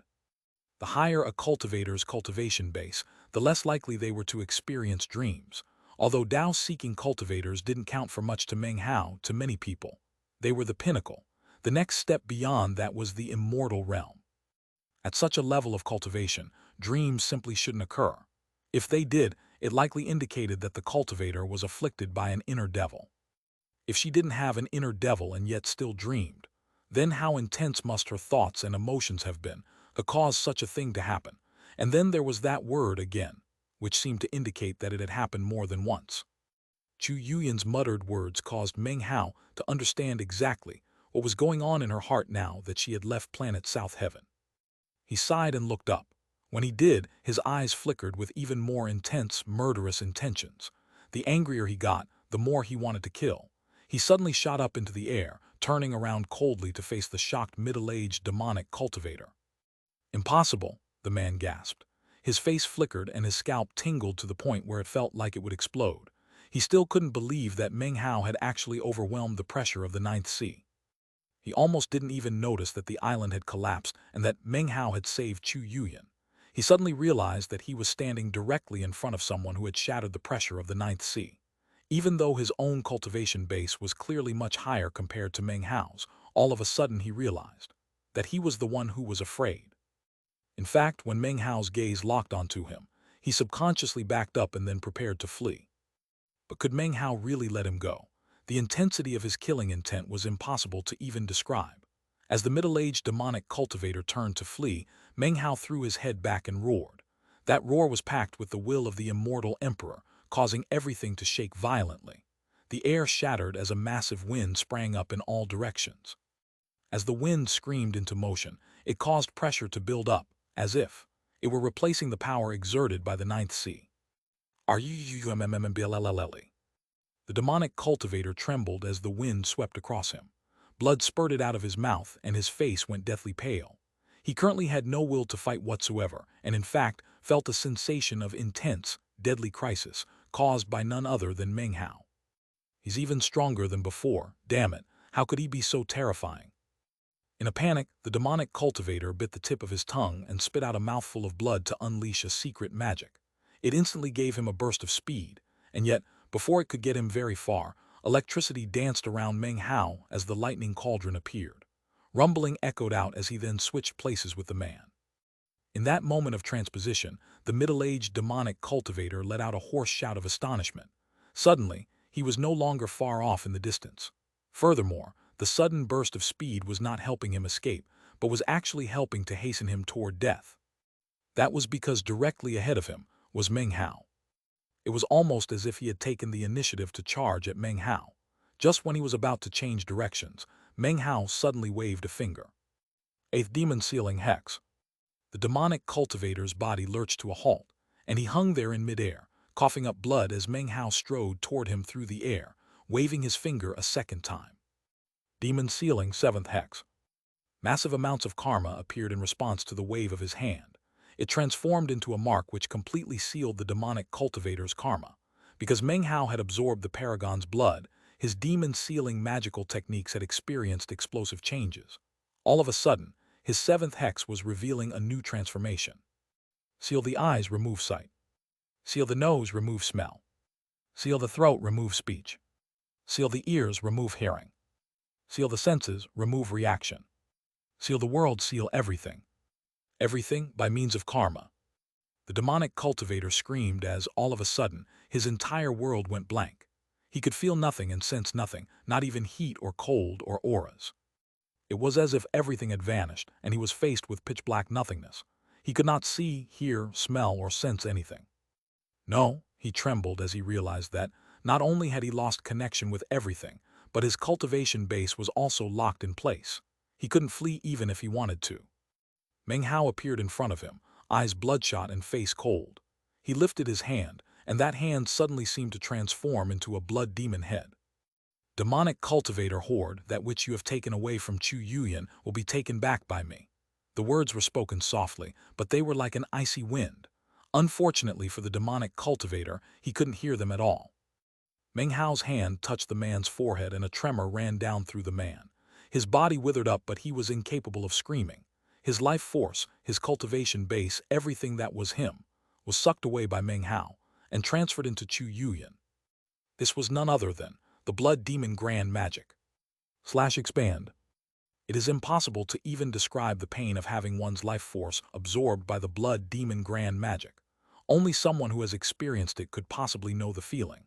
If you had to liken it to something, it would be like having an acidic liquid injected into your veins. As it filled your body, it would melt your flesh and blood, transforming your innards into a shapeless mass. Then it would be slowly extracted as life force. In this case, Meng Hao acted like a bridge, delivering that life force to Chu Yuyan. If the demonic cultivator could cry out right now, it wouldn't lessen the pain. He could at least vent some of the torment he was experiencing. Instead, the pain simply existed in his heart as an undispellable torment. He couldn't even open his mouth, nor could he see what was happening. However, he could feel everything that was occurring inside of him, and in fact, those feelings were amplified, causing him to experience what was essentially unspeakable torture. If he could do anything, the first thing he would think to do would be to die instantly. If he had a chance to do things over, if he had the power to reverse time, he would definitely refuse to participate in this plan. Unfortunately, there are no such things as second chances. Meng Hao's face was like ice as he stared at the demonic cultivator's body slowly withering up. Soon, he was nothing more than a sack of flesh and bones, his life force drained. Finally, Meng Hao loosened his grip, and the man began to fall down. Then the wind caught him, and he dissolved into dust. His entire person had been absorbed by the blood demon grand magic and sent into Chu Yuyan. Moments ago, the flame of her life force had been dim and barely flickering. Now it was brighter. Her vitality was somewhat restored, and her face was no longer the pale of death, but rather had some color to it. However, Meng Hao knew that all of that was temporary. For every day that the poison remained in Chu Yuyan, she would continue to weaken and would eventually die. As he held her in his arms, his eyes flickered with focus and determination. He took a deep breath, then carefully placed some seals onto Chu Yuyan and the poison inside of her. Doing so would ensure that she would be able to cling to life a bit longer. Finally, He gently placed her into his bag of holding, then looked up and began a speed toward the Nine Seas God world. It was time to do some killing, and the first person on his list to kill was Long Tianhai. It didn't matter where Long Tianhai was or who was protecting him. Meng Hao was determined to kill him. That determination would not lessen, no matter what heaven-shaking, earth-toppling trouble might occur as a result. He would definitely give vent to the murderous rage in his heart. Long Tianhai, you shall die. Demonic cultivator horde, I hereby vow that one day the ninth mountain and sea will have no sea demons. His voice echoed up, piercing into the heavens, which responded with rumbling like claps of thunder. This was no ordinary promise, this was a vow. Meng Hao's killing intent towered into the heavens, and it was in the midst of that rage that he uttered this vow. Almost in the same moment that his thunder-like words echoed out, the entire ninth sea shuddered. Even the ninth mountain, which rested ponderously out in the starry sky, trembled in response. The four planets also shook. It wasn't just the ninth mountain and sea, though. As of that moment, the eighth mountain, the seventh mountain, the sixth mountain, all the way to the first mountain, as well as all of their respective seas, all trembled. That trembling caused numerous cultivators' hearts to thump. In addition, the 9 Chuanwu turtles on the tops of the mountains of the mountain and sea realm all looked up and let out a powerful howl, as if they were bearing witness to something they would fix firmly in mind. The matter pertaining to the Lord of the Mountain and Sea Realm was still on the minds of numerous entities in the Mountain and Sea Realm. Therefore, what was happening now caused all of those people to gasp. Simultaneously, the entire Ninth Sea roared, as if the will of the sea were enraged by what Meng Hao had just said. The members of the demonic cultivator horde were all born in the Ninth Sea and were essentially its children. If Meng Hao were some ordinary cultivator, then his words wouldn't have mattered and would not have caused such a stir. However, he was not some ordinary cultivator. He was the future lord of the mountain and sea realm. He was a member of the League of Demon Sealers. Although few people knew who he was, the mountain and sea realm itself knew. The 9 mountains knew, as did the 9 seas. Of course, though they knew of these matters, until Meng Hao formally became the lord of the mountain and sea realm, there would be no direct connection between all of them. The only things in place were rules preventing them from interfering with him. But now that Meng Hao had uttered his vow, the ninth sea seethed. It was completely shaken, and yet in the end, it chose to maintain silence. Meng Hao sped through the air in a beam of light, splitting the ninth sea apart as he flew. At the same time, his aura caused countless sea beasts to charge in his direction with murderous intent. As they neared, killing intent flickered in Meng Hao's eyes. He waved his hand, causing the essence of divine flame to appear. Expression icy, he coldly said, "Detonate." One word caused the essence of divine flame to erupt. A massive boom could be heard as it transformed into a heavenly fire that rained down in all directions. Any sea beasts which the fire touched let out miserable shrieks as they were burnt to ash. Some managed to dive down into the water, but a moment later, the flames entered the water, causing the temperature to soar. More screams could be heard, and the corpses of various sea beasts began to rise up from the depths. Meng Hao didn't slow down at all. As he sped along, the sea around him boiled, and any sea beasts which came near him were instantly scalded to death. It was an endless slaughter. The sea began to turn as red as blood. However, almost in the same moment that Meng Hao left Sejiket Island and began to speed toward the 9 seas God world, all of a sudden, the surface of the sea up ahead of him rose up to form a massive wall of seawater, blocking his path. Next, 3 more walls of seawater rose up, 2 on either side of him and 1 behind. He was now blocked from 4 directions. The 4 walls of seawater linked together, forming a huge cage with Meng Hao trapped inside. Even his aura was incapable of escaping. Meng Hao stopped in place and looked around, then gave a cold harumph which echoed out in all directions. A moment later, the wall of water in front of him rippled and a face appeared.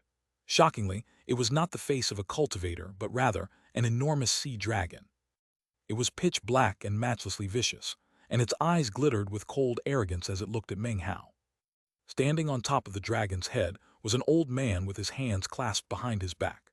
He wore the long robes of the 9 seas God world, and his face was a mass of derision as he gazed down at Meng Hao. Meng Hao's expression was the same as ever. He recognized this old man. He was not an ordinary cultivator, but rather a demonic cultivator, the same person Meng Hao had fought when he first arrived in the 9 seas God world. Elder Hai Sheng. 1. Meng Hao met Elder Hai Sheng in Chapter 1038. Come looking to die, you old fart, Meng Hao said, his voice as cold as a winter wind. Every dog has its day, Meng Hao, Elder Hai Sheng replied, his voice cracking like thunder and filled with intense, venomous hatred. I have to admit the demonic cultivator horde underestimated you.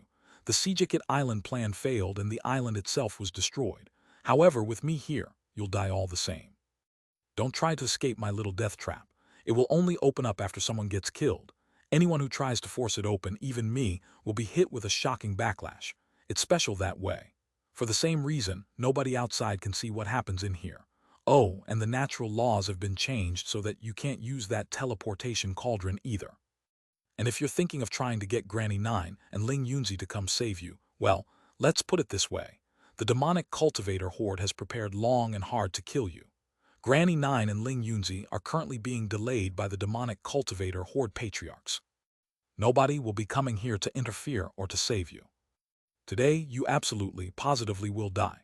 Elder Hai Sheng stared at Meng Hao, intense killing intent flickering in his eyes as he waited to see how Meng Hao would react to his words. Specifically, he was waiting for a look of despair. He didn't just want to kill Meng Hao, he wanted to see him absolutely hopeless and terrified, whereupon he would torture him to death. That was the only way to ease the hatred in his heart. Today is the day you will receive retribution for slaughtering the members of the demonic cultivator horde from planet South Heaven's Milky Way Sea, growled Elder Hai Sheng through gritted teeth. I sent my only descendant to planet South Heaven in the hopes that he would be able to acquire immortal destiny and achieve true immortal ascension. But you killed him, Meng Hao, damn you. Before his mind awoke, you killed him. Not only did you sever his hope of true immortal ascension, you also severed my bloodline. His words echoed out, causing the walls of seawater to vibrate. Look, you big windbag, Meng Hao said coolly. I've killed lots of people. You think I remember which one you're talking about? He casually took out the lightning cauldron and gave it a try, but sure enough, it didn't work. His words sent Elder Hai Sheng's rage into the sky. Bellowing, he waved his hand, causing the sea dragon to roar and charge toward Meng Hao, mouth gaping. In the blink of an eye, the pitch-black sea dragon was bearing down on Meng Hao, preparing to consume him. Meng Hao's eyes glinted coldly, and he performed an incantation gesture with his right hand, then waved his finger. Instantly, everything began to tremble as hundreds of thousands of mountains began to descend. They formed together into a tens of thousands of mountain chains, which then merged together to form 10 enormous mountains that smashed toward the sea dragon. The sea dragon roared as it slammed into the 10 gigantic mountains, then swept its tail in an attack on Meng Hao. Whistling sounds filled the air. Meng Hao's lips turned up into a cold smile as he extended his right hand and grabbed the sea dragon's tail. Then he jerked his hand violently. The sea dragon roared in surprise and pain as a massive force surged out from Meng Hao's arm. R-U-M-M-M-B-L-L-L-E. A huge boom could be heard as the power of the 9 heavens' destruction was unleashed. 9 successive attacks were unleashed, the last of which caused the sea dragon to literally explode to pieces in midair. Meng Hao then looked over at Elder Hai Sheng and murmured, "If I absorb you, then I can give Chu Yuyan a bit more life force and a bit more time." Then he turned into a murderous arrow that shot directly toward Elder Hai Sheng's heart. Chapter 1066, Elder Hai Sheng. Chapter 1067, Deadly Catastrophe. Elder Hai Sheng's mind trembled. Although he had found out about the failure of the Sijikit Island plan, had watched the life force slips of the other cultivators shatter, and knew that Meng Hao was probably stronger than they had anticipated, he hadn't been aware of the particulars. Now that he saw his personally cultivated Dharma dragon shattered by Meng Hao, his eyes glittered and unexpectedly he smiled. "Now this is interesting," he said. "I didn't think I would have to use this, but it looks like my extra preparations will pay off." He waved his right hand, causing a jade slip to fly out from his palm. It instantly shattered, causing a black mist to stream out that formed into a black-colored head. The head belonged to an old man that was clearly not Elder Hai Sheng. It was a strange-looking head that emanated a shocking aura. It instantly began to speed towards Elder Hai Sheng, mouth gaping as if it wanted to consume him. However, as soon as it touched Elder Hai Sheng, it fused into him. Elder Hai Sheng's expression turned vicious. Blue veins popped out on his forehead and his facial features began to change. Suddenly, a second face appeared, overlapped with his original face. He laughed cruelly and looked even more bizarre than before as he strode forward. The instant he began to advance, his ancient realm cultivation base rocketed up, and astonishingly, 9 extinguished soul lamps appeared. Meng Hao's eyes widened. He remembered that the last time he fought Elder Hai Sheng, the man had 5 extinguished soul lamps. Now, after superimposing with that black-colored face, it was like he was a different person. He now had a stage 9 ancient realm cultivation base. It was as if he had survived through extinguishing 9 soul lamps, placing him at the peak of the mid-ancient realm. As his cultivation base rocketed up to stunning effect, everything in the area shook. He took a second step, and he was directly in front of Meng Hao. His hand instantly shot forward toward Meng Hao's neck. The speed was indescribable. He moved so fast that afterimages were left in his previous position. Furthermore, the movement of his hand seemed to contain the power of natural law, as if some of the power of the ninth sea had converged in his hand, becoming a personal Taoist magic. Meng Hao's eyes were wide. After seeing the black-colored face and the incredibly powerful cultivation base, he could tell that Elder Hai Sheng was far stronger than him. Despite being in the immortal Emperor realm, he still felt a sensation of deadly crisis.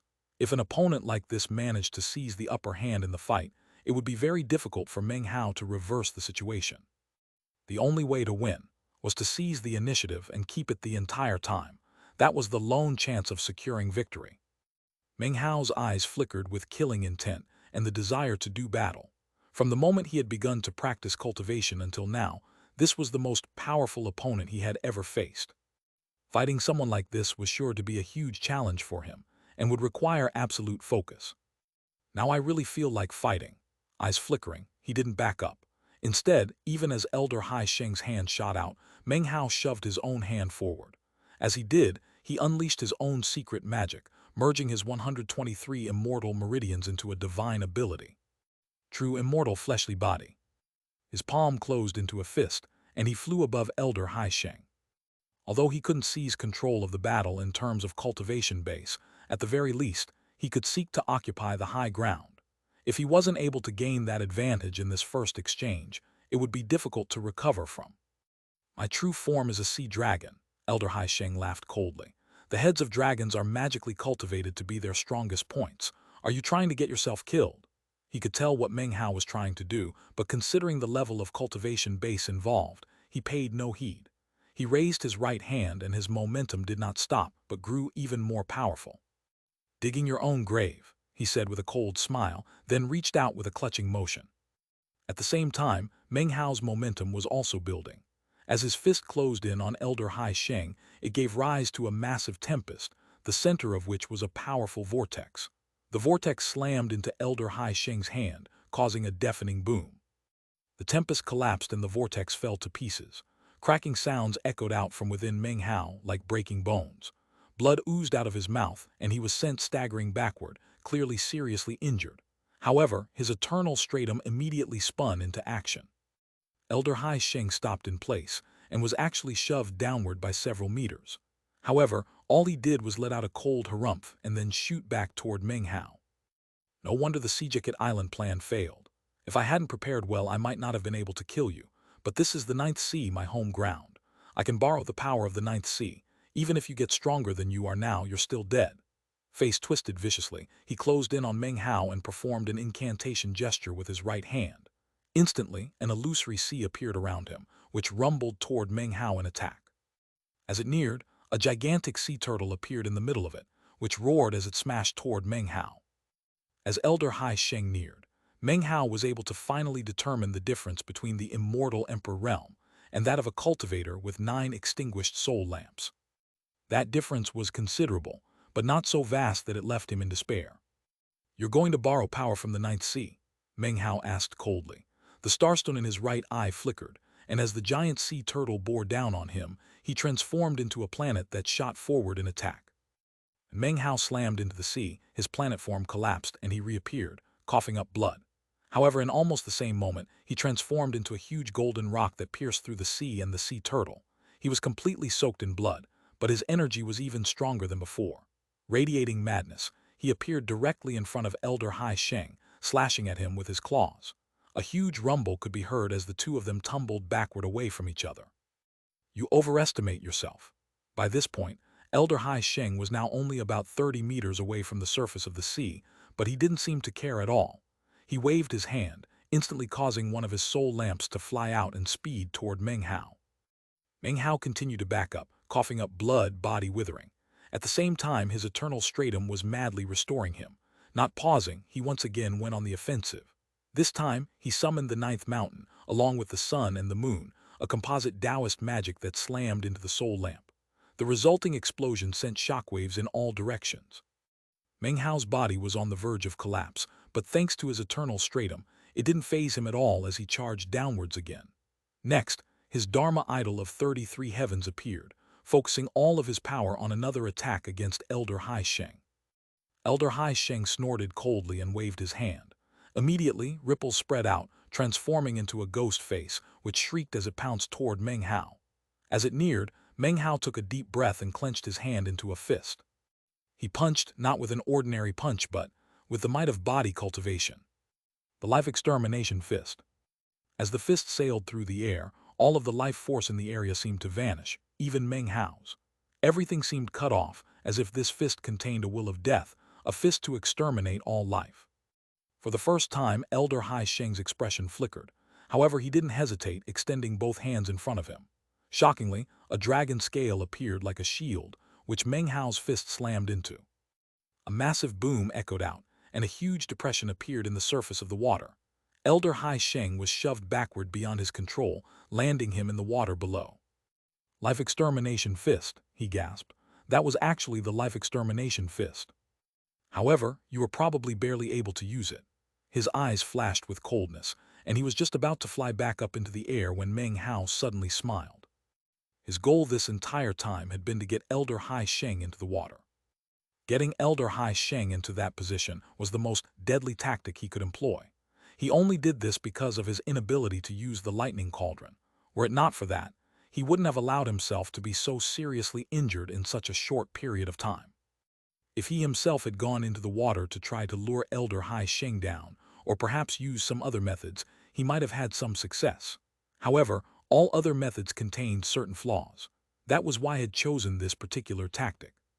It was difficult to pull off, but was the best way to push him downward. Without his eternal stratum, Meng Hao would already have collapsed into pieces. Even with it, he was only recovering slowly. Wiping the blood from his mouth, he extended his right hand and waved his finger toward the surface of the water. "Flame," he said softly. When Elder Hai Sheng saw Meng Hao's expression, his own face fell. At the same time, flames suddenly appeared in the water beneath the enclosed trap of seawater walls. Apparently, flames had been there all along. It was divine flame, the same divine flame Meng Hao had used to kill the sea beasts earlier. Essence of divine flame. The essence of divine flame erupted, shooting through the seawater walls to surround Elder Hai Sheng. The flames rose up in the blink of an eye, turning the water into a sea of flames, a world of fire, a heaven and earth created from the essence of divine flame within which Elder Hai Sheng was completely imprisoned. Divine flame. Impossible. I clearly saw this flame outside in the ninth sea. Even if it possesses essence, it still shouldn't be able to get into my death trap so quickly. Elder Hai Sheng's face instantly filled with disbelief. The demonic cultivator horde had done extensive investigations into Meng Hao in their preparations to kill him. How could they have missed something as powerful as essence of divine flame? At the same time, Elder Hai Sheng could sense that this sea of flames could definitely hurt him. Thankfully, the injuries weren't very serious yet, and if he escaped quickly, the effects would be minimal. Piddling divine flame. I'm not sure how you managed to pull off this trick, but your threat is in vain. You can't use this flame to kill me. How juvenile. Elder Hai Sheng snorted coldly and was just about to charge out of the sea of flames toward Meng Hao. Once he did so, Meng Hao's gambit to trap and kill him would immediately fail. He had one other option, which was to go downward into the sea, but that would mean he would have to break the sea wall seal, and he would suffer the backlash attack. That was something he wouldn't do except as a last resort. "What if you can't get out?" asked Meng Hao, his voice cold. After absorbing the Paragon's blood, all of his magical techniques and divine abilities had become more powerful. The divine flame was essence, and because of the essence power in the Paragon's blood, the divine flame was far more powerful. That was why it had been able to pierce through the sea walls. Unfortunately, it had only been able to pierce through them, not completely destroy them. That would have taken much longer. Almost in the same moment that Meng Hao's voice rang out, Elder Hai Sheng tried to escape from the sea of flames. In response, Meng Hao waved his finger. Demon Sealing 8th Hex. As soon as the hexing magic was unleashed, Elder Hai Sheng stopped in mid-movement. His face fell as his attempt to escape failed completely. He was surrounded by flames, causing him to rage inwardly. Meng Hao paid a bit of a price to unleash the 8th Hex, causing blood to ooze out of his mouth. However, he ignored the injury and waved his right hand again to unleash a variety of magical techniques and divine abilities on Elder Hai Sheng. Risking serious injury to himself, he shoved Elder Hai Sheng deeper into the sea of flames. Elder Hai Sheng trembled, and was just about to recover from the 8th Hex when Meng Hao waved his finger and unleashed it again. This happened over and over, causing Elder Hai Sheng to roar inwardly. He was incapable of escaping and was stuck in the sea of flames. His skin began to split, and his body began to wither. Gradually, he was beginning to sense a feeling of intense crisis, as well as incredible shock. In the next moment in which he recovered, before Meng Hao could unleash more restrictive hexes, he bit the tip of his tongue and spat out some blood, which turned into a blood dragon that charged toward Meng Hao. Simultaneously, Elder Hai Sheng attempted to make another break for freedom. Meng Hao's eyes glittered and he took a deep breath. Once again, he unleashed the life extermination fist. His body trembled and blood sprayed out of his mouth. The fist's strike instantly shattered any hopes Elder Hai Sheng had of extricating himself. The blood dragon was shattered, and the power of the strike slammed into Elder Hai Sheng, whereupon Meng Hao once again utilized the 8th Hex. Boom! A ferocious expression could be seen on Meng Hao's face. He once again launched an attack, waving his hand. Even as Elder Hai Sheng recovered, Meng Hao performed an incantation gesture and summoned the Paragon Bridge. It rumbled down viciously toward Elder Hai Sheng. "Damn you, Meng Hao!" Elder Hai Sheng roared. He tried again to free himself but failed. The injuries caused by the sea of flames continued to intensify. All protective magical items that he used were useless. No matter what he did, he failed. Meanwhile, his skin was splitting more dramatically and he was withering up. What filled him with even more fear was the thought of, after being stuck within the sea of flames for too long, the divine flame boring into his body and burning up his internal organs. Chapter 1068, Who Dares to Save Him? Popping sounds echoed out in all directions from within the region of scorching flames as intense pain racked Elder Hai Sheng. Soon, his internal organs began to burn, intensifying both the pain and the sensation of crisis. The shadow of death loomed over him, and he could sense that if this went on much longer, he would die. He was surrounded by a sea of flame that was rapidly burning him to ash. He had never even considered the possibility that he might lose this battle, or that he might actually die. He hadn't arrogantly assumed that he could win with only 5 extinguished soul lamps. Instead, he had immediately attacked with his trump card, a soul jade given to him by a late ancient realm expert from the demonic cultivator horde.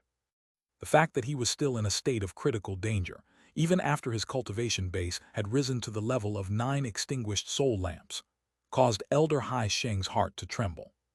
Just what good fortune has this guy come across to become so powerful? Most importantly, it's not just a matter of raw power. He's vicious and merciless, plus extremely conniving. As Elder Hai Sheng looked at Meng Hao, he felt an intense dread and terror rising up in him. Meng Hao was an important person in the sect, so the demonic cultivator horde had gone to great lengths to ensure that no one of the Dao realm would be able to interfere. Furthermore, even peak ancient realm cultivators were obstructed. Because of that, only 2 of the demonic cultivator horde elders had been sent out as part of the plan. That was their limit. That was more than enough power to slaughter an immortal realm cultivator. Furthermore, Elder Hai Sheng had the soul jade as his trump card. To the demonic cultivator horde, the power of 9 extinguished soul lamps that he wielded was more than enough to clinch a victory. They assumed that nothing unexpected would happen that could upset the balance. However, they still underestimated Meng Hao. Booms rang out. Meng Hao's eyes were bloodshot as he levied shocking attacks against Elder Hai Sheng over and over again. Elder Hai Sheng couldn't escape and was forced to remain within the sea of flames, growing closer and closer to death.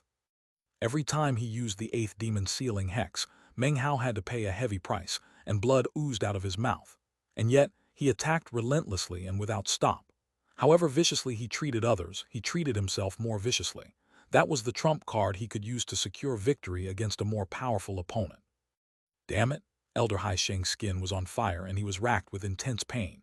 He was almost on the verge of going mad, and the black-colored face superimposed over his own was beginning to flicker. Looking completely bizarre, he quickly performed a double-handed incantation gesture. When he looked up, the pitch-black face let out a soundless roar. Elder Hai Sheng breathed in, raised both of his hands up, then shoved them out toward Meng Hao. Meng Hao, die. As his hands rose up, black mist poured out of his body, spreading out to fill the entire area with a sea of black fog. Suddenly, Elder Hai Sheng was replaced by a gigantic heart. The heart was pitch black and radiated wickedness and mystery. Furthermore, an archaic aura erupted out from it. In unison with the aura's eruption, cracking booms as loud as thunder could be heard coming from the heart. Ba-bump, ba-bump, ba-bump. The echoing sound caused Meng Hao's face to flicker. Every movement of the bizarre heart caused the sound to echo out, along with a massive power that slammed down onto Meng Hao like a mountain. At the same time, Meng Hao's own heart was stabbed with pain. Every beat of the bizarre pitch-black heart caused strange power to stab against him like invisible blades. Meng Hao's heart felt like it was about to be ripped in two. His cultivation base, his body, everything felt stabbing pain. Blood spurted out as the black heart hung there in midair, battering against the sea of flames. This bizarre magical technique caused Meng Hao to begin to pant anxiously. His face was pale white, and his heart felt like it was about to burst out of his chest. He gritted his teeth and raised his hand, ignoring the intense pain. When he waved his hand, 11 black pods flew out. "Magical pod soldiers," he cried. Popping sounds could be heard as the 11 black pods immediately transformed into 11 black imps. They were eyeless, with vicious, gaping mouths. Piercing screams could be heard as they rushed toward the black heart. Elder Hai Sheng was instantly shocked by what was happening. Not only was Meng Hao unfamiliar with his own divine ability, this magic of turning tiny black pods into soldiers was something that Elder Hai Sheng had never even heard of before. The demonic cultivator horde's investigation hadn't mentioned anything about this. Even more shocking to Elder Hai Sheng was that, as the blackpod imps charged, their screams merged together into a shocking sound that caused the materialized black heart to begin to tremble. Then, it started fading, and the black fog that covered the sea started to retract. Most unbelievable of all was that the pitch-black face that had appeared after crushing the Jade slip earlier let out a cry of alarm. At that point, the blackpod imps descended onto the black-colored heart, merging into it as if to possess it. "Impossible," exclaimed Elder Hai Sheng astonished. This was the most dangerous thing about the blackpod imps. As soon as they appeared, the first thing they did was select a target to possess. It was only because of Meng Hao's life-death hexing that he had been able to subjugate them. Furthermore, he had brought them under control one at a time. If all 11 had come at him simultaneously, he would also have been forced to flee. The black heart was shaking in struggle, and the black mist was roiling backward. In the blink of an eye, massive rumbling could be heard as the heart shattered. Elder Hai Sheng once again appeared in the open, letting out a miserable shriek which echoed out in all directions. No blackpod imps were visible on his person. All 11 were inside of him, causing the pitch-black face superimposed over his own to twist as if it were struggling. "What are these things?" he said, voice trembling with fear. Suddenly, his cultivation base changed, quickly phasing between 9 extinguished soul lamps and his original 5. Meng Hao's eyes flickered with killing intent as he took advantage of the situation to close in. His right hand waved, materializing a divine ability, shoving Elder Hai Sheng back down into the sea of flames. His unstable cultivation base made it difficult for Elder Hai Sheng to fight back against the power of the sea of flames. Also, because of the huge change to his cultivation base, flames wreathed his body, and his organs burned even more quickly. SCRWWWWOO Elder Hai Sheng roared madly. The sensation of imminent death was intense, and as he roared, his body grew larger. The scale on his forehead instantly spread out to cover him, and his 2 horns grew longer. In only a few breaths worth of time, he had transformed into a sea dragon. It was now a huge, 300-meter-long sea dragon. This was his true form. He was a pitch-black sea dragon, and as soon as he appeared, he threw his head back and howled, using some unknown technique to cause his whole body to distort. Popping sounds could be heard as the blackpod imps were suddenly ejected out of him. However, as his body grew larger, he became more exposed and flames covered him, burning him. In the blink of an eye, many of his scales were melted, revealing bones underneath. "Meng Hao, I'm gonna eat you," he roared. Enraged, his body twisted and his huge head shot madly toward Meng Hao. His eyes were crimson, and a foul wind blasted out as he opened his mouth wide to consume Meng Hao. Meng Hao's expression was the same as ever. His face was a bit pale, but as the dragon closed in on him, he took a deep breath, then clenched his fist and punched. One punch, not the life-exterminating fist, but rather the self-immolation fist. A devilish aura covered over all other auras as the punch shot forward. This was a punch that was willing to pay any price to succeed, as if this fist strike could put one on the path to being a devil. Colors flashed in the sky and the wind screamed. The sea walls of the death trap trembled. The attacking sea dragon shrank back, letting out a defiant roar as the punch landed. BOM. A massive, ear-splitting boom rang out. Sea Dragon Elder Hai Sheng let out a blood-curdling scream. He ceased attacking and attempted to dive back down into the sea of flames. Meng Hao coughed up 8 consecutive mouthfuls of blood, and his vision swam. He then bit down viciously on his tongue, forcing himself to regain clarity. Terror shone in the sea dragon's eyes as he sank down into the sea of flames. He made no further attempts to flee, but instead sped downward toward the death trap sea wall located underwater. Shockingly, he was willing to be hit with the backlash that would result from trying to break out. Elder Hai Sheng had to escape, otherwise he would die. Rumbling sounds could be heard as Sea Dragon Elder Hai Sheng went mad. He battered the wall 9 times before a huge hole appeared. His sea dragon body trembled as a massive backlash force slammed into him. He was instantly covered in lacerations. Scales flew off in all directions and his flesh was mangled. The backlash was intense, even leaving Meng Hao shocked. In the blink of an eye, the sea dragon body was on the verge of shattering into pieces. Elder Hai Sheng let out a huge roar, and massive quantities of black mist began to pour out of him, which bore the brunt of the backlash. That was the power of the soul Jade. After a moment, the backlash power faded away, and Elder Hai Sheng forced his way out into the ninth sea. His sea dragon form was severely injured, and he was about to lose consciousness. He used all of the power he could muster to swim out into the ninth sea. "Mother Ninth Sea, save me," he implored as he sped along. He had been born in the ninth sea and grown up there, so to him, the ninth sea was his mother. Almost as soon as his voice rang out, nourishing power from the ninth sea poured into his body, healing and restoring him. Meng Hao was not too far behind him, eyes flickering with killing intent. When he saw the sea dragon's body recovering, his gaze turned as sharp as daggers, and he let out a vicious cry. "Ninth Sea, if you dare to save him, then I guarantee, when I achieve the Tao, the ninth mountain will have no sea." Chapter 1069. The Ninth Sea is enraged. "What a joke," said Elder Hai Sheng's true form, the huge sea dragon. It began to laugh uproariously as it recovered. "The Ninth Sea is the mother of the entire demonic cultivator horde. You couldn't cause even a tiny portion of it to tremble. It's so incredible that not even Jai Tian would dare to say something as crazy as that. And you, a petty, insignificant cultivator, actually dare to threaten Mother Ninth Sea. When you achieve your Tao, the ninth mountain will have no sea. How arrogant, how ignorant.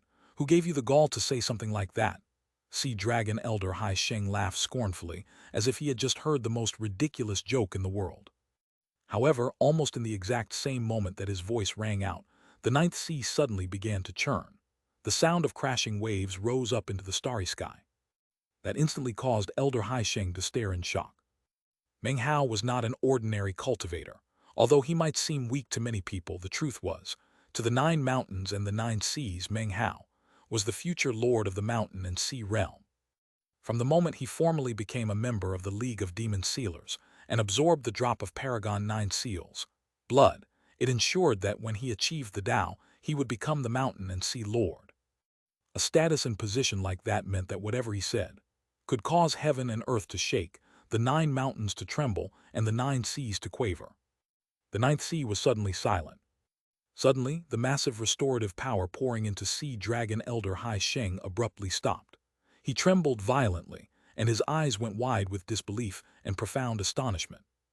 Born and raised in the ninth sea, he had risen from being a sea beast into a demonic cultivator, and could be considered a cherished child of the ninth sea. In fact, any demonic cultivator could be called a child of the ninth sea. When a cherished child of the ninth sea was injured, the ninth sea could send it restorative power. That was something all demonic cultivators knew about, and was also why they considered the ninth sea to be their mother. That was also why the demonic cultivator horde could occupy such a prominent position within the Nine Seas god world. They were different from the ordinary cultivators, and right now, Mother Ninth Sea heard Meng Hao's threat and ceased healing the sea dragon. The profound meaning of such an action was mind-numbing, even suffocating, and revealed something that was shocking to the extreme. This is impossible. Who is he? Is this happening because he's a member of the Echelon? It must be because of that. That's why Mother Ninth Sea is forsaking me. Elder Hai Sheng shivered as he came to his own conclusion on the matter. However, he was still not sure and couldn't quite admit that such an answer was correct or even made sense. Without the restorative powers provided by the Ninth Sea, Elder Hai Sheng's sea dragon body ceased to recover. Blood flowed out, and his dilapidated form continued to flee in despair. Meng Hao pursued, drawing closer and closer. Although he was also injured, his eternal stratum was continuing to restore him, and gradually his body was returning to its normal state. His eyes flickered with killing intent, and he waved a finger to unleash the eighth demon sealing hex. Elder Hai Sheng's sea dragon body trembled, and he lurched to a stop. In that moment, Meng Hao closed in. To him, the ancient realm power of 5 extinguished soul lamps was definitely something he could contend with, considering he was in the immortal Emperor realm. He extended his right hand, and his palm turned bright red. Suddenly, it didn't look like a palm but a blood demon head, whose gaping maw lunged at the sea dragon. "Mother, save me!" cried Elder Hai Shen, a sensation of imminent doom sweeping through his mind. He let out a miserable shriek as Meng Hao's blood demon grand magic descended. It was in this moment that all of a sudden, the Ninth Sea filled with a gale-force wind, and huge waves kicked up. Once again, a gentle power flowed into the sea dragon from all directions. Sea dragon form Hai Sheng, who had been hovering on the brink of death, suddenly felt his life force flourishing. Filled with joy at the power pouring into him, he shot off toward the horizon. Meng Hao's killing blow struck nothing but air. Looking up slowly, his eyes were shot with blood as he cried, "Ninth Sea." The sound echoed out in all directions, causing the sea water to seethe violently. Jubilant laughter rang out from the sea dragon's mouth. Not only had he not perished, his body was rapidly recovering. Mother Ninth Sea had not abandoned him. "The Echelon is nothing. You can't kill me this time, Meng Hao, and there's nothing you can do about it. You can only watch as I go back to the sect. You just wait, Meng Hao. I swear that not only will I kill you, I'll also kill all of your friends. I know about that elder brother of yours named Chen Fan, and your junior brother Li Fugui. Don't worry, I'll make sure they die slowly. I guarantee that they will regret ever being born in the Ninth Mountain and Sea. And as for your old flame, well, I know exactly how to deal with the poison, but I'm not going to tell you. That poison can only be expelled by someone in the Tao realm, and even then it would be very difficult. Brace yourself, Meng Hao. You're going to have to watch as she withers away and dies." Sea Dragon Hai Sheng's roars of joy at having escaped from the grip of death rang out.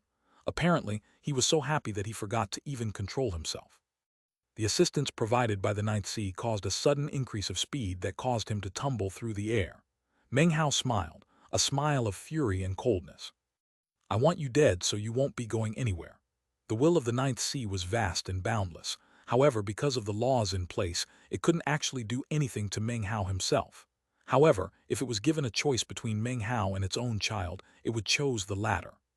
To the Ninth Sea, although it was not a situation of being given a choice, it was being directly provoked. Although it was in awe of Meng Hao's identity, it did not believe that Meng Hao himself was a threat. The future was open to far too many possibilities. As the sea dragon attempted to make its escape, Meng Hao understood everything. Then, a cold smile gleamed in his eyes and the killing intent there seethed, not toward the demonic cultivator, but toward the Ninth Sea. He waved his hand, causing a blood demon head to materialize. In the blink of an eye, it split into 123 separate blood demon heads, which swirled around into a blood-colored globe. Then, Meng Hao looked at the fleeing sea dragon, and suddenly the lightning cauldron appeared. The cauldron flickered, and Meng Hao vanished. When he reappeared, he was in the sea dragon's former position. Without a moment's hesitation, he lifted his hand, within which appeared a long spear with a sharp bone spearhead and a haft carved from the world tree. As soon as the spear appeared, Meng Hao hurled it out in front of him. He imbued the spear with all of his strength, injuring himself in the process and spitting up blood. The spear whistled through the air, piercing the water, backed by all of Meng Hao's immortal emperor will and all of his killing intent. It moved with indescribable speed, instantly slashing through the water and tearing it apart. Almost in the exact moment that the spear flew out, Sea Dragon Elder Hai Sheng appeared where Meng Hao had just been. There he was, right in the middle of the blood demon spell formation that Meng Hao had just set up. Almost as soon as it appeared, the surrounding 123 blood demon heads roared and shot toward the sea dragon. Everything happened so quickly that Elder Hai Sheng was stunned, as the blood demon heads pounced, and he let out a blood-curdling scream. "Mother, save me!" As soon as the sound rang out, nourishing power flowed out from the ninth sea. However, even as the power fused into the sea dragon's body, the long spear arrived, piercing through the air. The speed was impossible to describe. Elder Hai Sheng's eyes went wide as the spear slammed into his head and pierced all the way through, causing a fountain of blood to spray out. Too much force backed the blow, and the sea dragon's body was sent spinning. In that same moment, the blood demon heads landed on him and began to absorb him madly. The sea dragon should have been dead already, but the restorative power of the ninth sea was boundless and had kept the flame of his life force flickering. As of this moment, however, the sea dragon collapsed. In that moment in which he was passing away into death, Meng Hao arrived. He slammed his hand onto the sea dragon's head, using his soul search magic to rifle through about 30% of Hai Sheng's memories. By the time that 30% was absorbed, Elder Hai Sheng was completely dead. Simultaneously, a burst of rage rose up from the ninth sea, transforming into a massive power that caused everything in the sea to tremble explosively. The power then surged down toward Meng Hao as if to slaughter him. "How dare you?" he said, snorting. He knew that the ninth sea could afford to ignore him and save the sea dragon, but it couldn't hurt him. After all, he was the likely future lord of the mountain and sea realm. As his voice echoed out, the power surging down toward him suddenly stopped in place, blocked by some law. The rage of the ninth sea could only slowly dissipate. The flame of the sea dragon's life force was extinguished. Its soul was shattered into pieces. Only its body remained behind, continuing to receive nourishment from the ninth sea. However, even that rapidly faded away. Faced with the onslaught of the 123 blood demon heads, it was transformed into ash that sprinkled down onto the surface of the water. Then, the blood demon heads flew back to circulate around Meng Hao, delivering the sea dragon's life force to him. Although some of it helped Meng Hao recover, after circulating his cultivation base, he sent most of it into Chu Yuyan inside his bag of holding. Having done these things, Meng Hao hovered there, looking coldly around at the ninth sea. His expression was icy, and he spoke no threatening words before turning and speeding back toward the nine seas god world. However, the will of the ninth sea didn't know Meng Hao's personality. When he used words to make threats, it actually left leeway for leniency. When he said nothing, it indicated that there was a difference as incompatible as fire and water. The matter was set. The day that Meng Hao achieved his Tao, the mountain and sea realm would have him, and no ninth sea, for all eternity. Guiding Trirane, I still have a promise to fulfill. The day that I achieve my Tao, I'll help you to become a sea. As of today, I've already picked a good location for you. You might be a bit small at the moment, but I'll help you grow bigger. Now, just wait for me to achieve my Tao. Chapter 1070, Slaughtering a Path Through the Sect. Meng Hao's eyes flashed with determination as he transformed into a beam of light that sped through the water. He had one goal in mind, and that was to reach the nine seas god world and find Long Tianhai. Of the people who had attacked Meng Hao, the two demonic cultivator elders had already been killed. Of the nine sea realm demons, only their highest-ranking member was left alive. He was the one who had personally kidnapped Chu Yuyan, which further intensified Meng Hao's desire to kill him.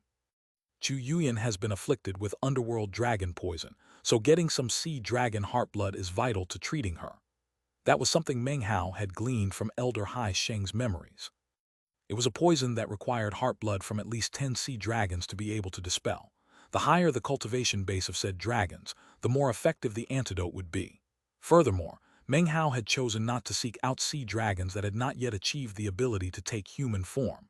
His goal was to get demonic cultivators from the demonic cultivator horde. Another thing that Meng Hao had learned from Elder Hai Sheng's memories was that Long Tianhai's true form was that of a sea dragon. He shot back toward the nine seas god world at top speed, during which time his cultivation base continued to restore itself, and his wounds were healed. His eternal stratum worked hard, and after the time it takes an incense stick to burn, he was back at his peak. Soon, A huge land mass appeared up ahead in the water. It contained mountain ranges and even its own sky. It was the Nine Seas God world. Meng Hao's eyes flickered with killing intent as he pushed harder for more speed. He sped forward, nearing the main gate of the sect, and then stepping down onto the land of the Nine Seas God world. As soon as he entered the sect, he saw 3 demonic cultivators who appeared to be waiting for him. As soon as they saw him, their faces involuntarily fell, revealing shock. The fact that catching sight of Meng Hao didn't cause them to radiate killing intent, but rather shock, indicated only one thing. They knew that Meng Hao had been set up to die on the outside. The 3 demonic cultivators' faces fell, and they started to back up. However, even in the moment that their faces flickered with surprise, Meng Hao's eyes flashed with killing intent. Considering that they only had immortal realm cultivation bases, to Meng Hao, they were already dead. Meng Hao had already killed plenty of people on this day, and had experienced plenty of potentially deadly situations. His killing intent was now beyond abundant. He had no intentions of calming the situation down. He wanted people dead, and he wanted a big scene. He wanted a slaughter of epic proportions, and a scene that caused heaven and earth to crumble. He barreled forward, waving his hand violently, causing the pressure of the immortal emperor to sweep out, along with a tempestuous wind. The 3 demonic cultivators' faces flickered, and they tried to flee with all their power. Unfortunately for them, however, they were pinned down by the sweeping pressure. Miserable shrieks rang out as the wind shredded them to pieces, causing the windstorm to rain blood. In the moment that the 3 died, there were 8 ordinary cultivators off in the distance who saw what happened. Their faces filled with shock as they saw that the killer was actually Meng Hao. They gasped and exchanged glances. That's Meng Hao. Why is he killing people? Didn't he and the demonic cultivator horde agree to a ceasefire already? Something big must have happened. He just killed 3 demonic cultivators. There's no way the demonic cultivator horde will let this stand. Although they were shocked, they didn't make any attempt to interfere with Meng Hao. Were he anyone else, they would have done so, and would also have notified their superiors in the sect. But considering it was Meng Hao, they instantly hesitated. The tempest swirled and blood rained out of the sky. As for Meng Hao, he walked out of the bloody storm and headed straight forward, following the tug of the karma thread directly toward Long Tianhai's immortal's cave. It only took a moment for his divine sense to spread out and lock down the position of the immortal's cave. Also, he was able to sense Long Tianhai's aura. He transformed into a prismatic streak of light that shot forward like lightning. Any demonic cultivators that crossed his path were instantly cut down. It only took a short time for the entire Nine Seas God world to be thrown into an uproar. Numerous cultivators witnessed Meng Hao slaughtering demonic cultivators, leading to widespread shock. His feud had escalated to the point where he figured he might as well resolve the issue with killing. Since they looked at him with hatred, he would just kill them without any further considerations. Booms echoed out and Meng Hao's killing intent soared. Strangely, however, the strongest demonic cultivators he met were merely in the ancient realm, with 2 or 3 extinguished soul lamps at that. No one stronger appeared, and in fact, it was mostly immortal realm demonic cultivators who showed their faces. Meng Hao's eyes flashed, and he didn't hesitate at all. The demonic cultivators he came across looked at him with resentment and hostility, and he killed them all. He knew that if he didn't kill them, they would try to kill him as soon as they had a chance. If it becomes impossible to resolve things with reason, then might makes right. Meng Hao's path of slaughter was soaked in blood and filled with blood-curdling screams. He was like a deity of death as he drew ever closer to Long Tianhai in his immortal's cave. From the moment Meng Hao had first caught sight of Long Tianhai outside of the main gate, to the slaughter of Sijikit Island, to the deadly duel with Elder Hai Sheng, to the massacre going on now within the Nine Seas God world. Only about 6 hours had passed. // 6 hours earlier. Deep within the central mountains of the Nine Seas God world was a mighty mountain peak, atop which sat an ancient temple. 2 statues could be seen at the front of the temple, both of which held huge swords in their hands. From afar, they looked like protectors of the entire God world. Granny 9, Godmaster and Ling Yunzi sat cross-legged inside the temple, staring coldly at the 4 other Dao Realm experts who sat across from them. 2 were old men who were radiating their essence auras and had scales on their foreheads. They were the Dao Realm patriarchs from the demonic cultivator horde. As for the other 2, one was a man, the other a woman. Both had wry, apologetic smiles on their faces. We're all members of the same sect, the woman said softly. We shouldn't involve ourselves in the matters of the junior generation. I hope the three of you can understand that. Why don't we all discuss the Tao to pass the time? We don't often get opportunities to get together like this. Smiling, her eyes flickered as she waved her hand, causing a screen to appear in front of them. Depicted on that screen was an image of Meng Hao emerging from his immortal's cave. Ling Yunzi snorted coldly, but didn't say anything.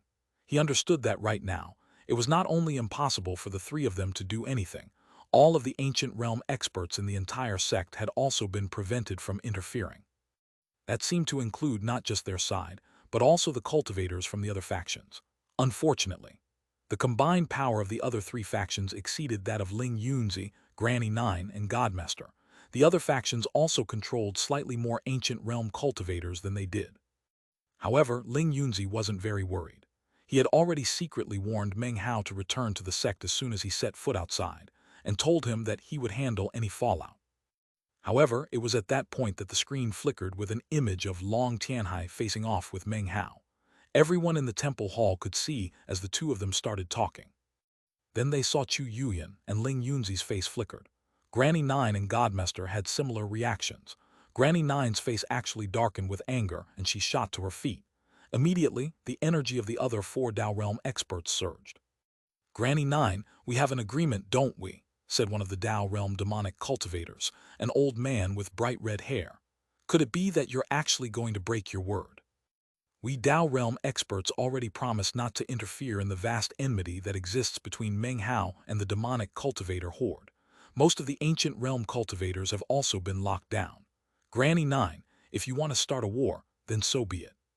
Sit tight, Godmaster said. Granny Nine paused and then slowly sat back down. The images continued to play out on the screen. Soon, Meng Hao and Long Tianhai had their scuffle. When Meng Hao's energy rose up shockingly, various expressions of surprise could be seen on the faces of the Dao Realm experts. Next was the slaughter of the sea beasts and the boiling of the ninth sea, which caused frowns to appear on the faces of the demonic cultivators. Then Meng Hao arrived at the island, where he crushed his opponents and cast off the pressure of the ninth sea. With 9 steps, he slaughtered 8 sea realm demons and drained the other ancient realm demonic cultivator dry. The island was destroyed in shocking fashion, a scene which caused the demonic Dao Realm experts' faces to become even more unsightly. Conversely, Ling Yunzi and Granny Nine breathed sighs of relief. It was at that point that Elder Hai Sheng's death trap appeared, and all of a sudden, none of them could see what was happening. Granny Nine's heart began to pound and her face flickered. Ling Yunzi couldn't hold back any longer and he stood up. It was at this point that one of the human Dao Realm experts, the man, laughed and moved to intercept him.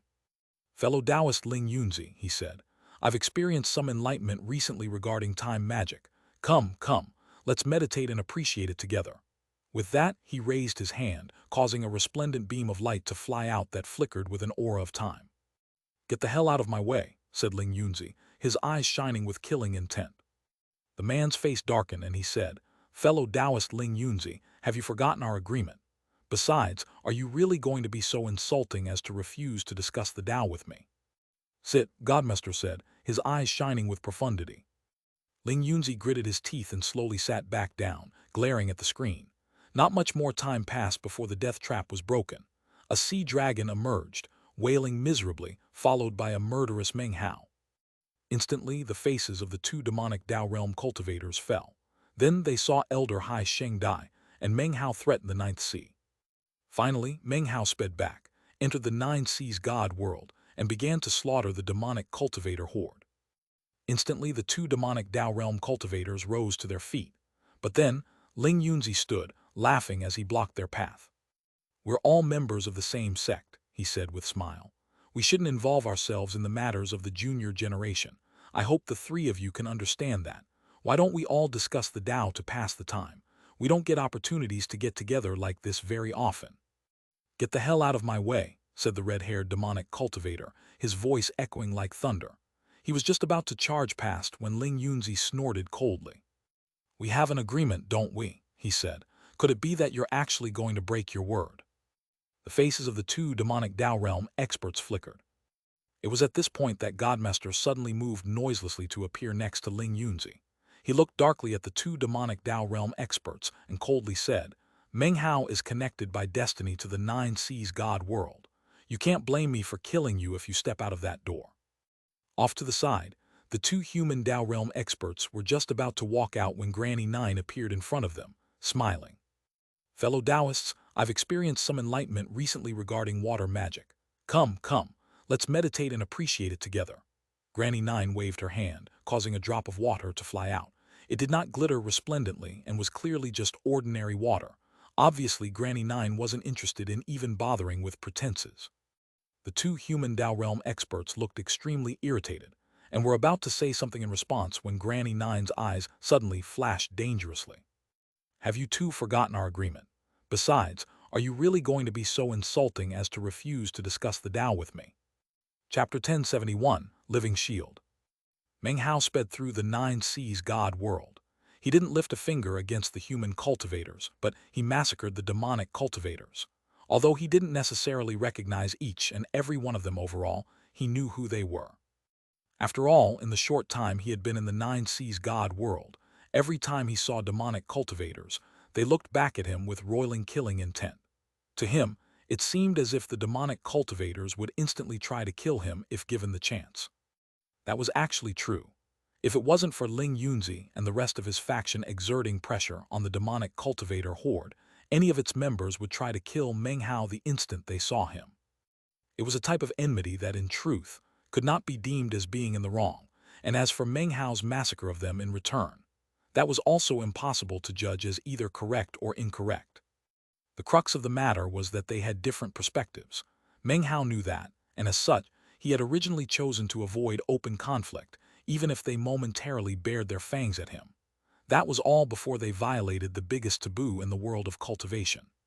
Furthermore, he had spent most of his time in his immortal's cave, and any time he had emerged, he had simply ignored the murderous glares of the demonic cultivators.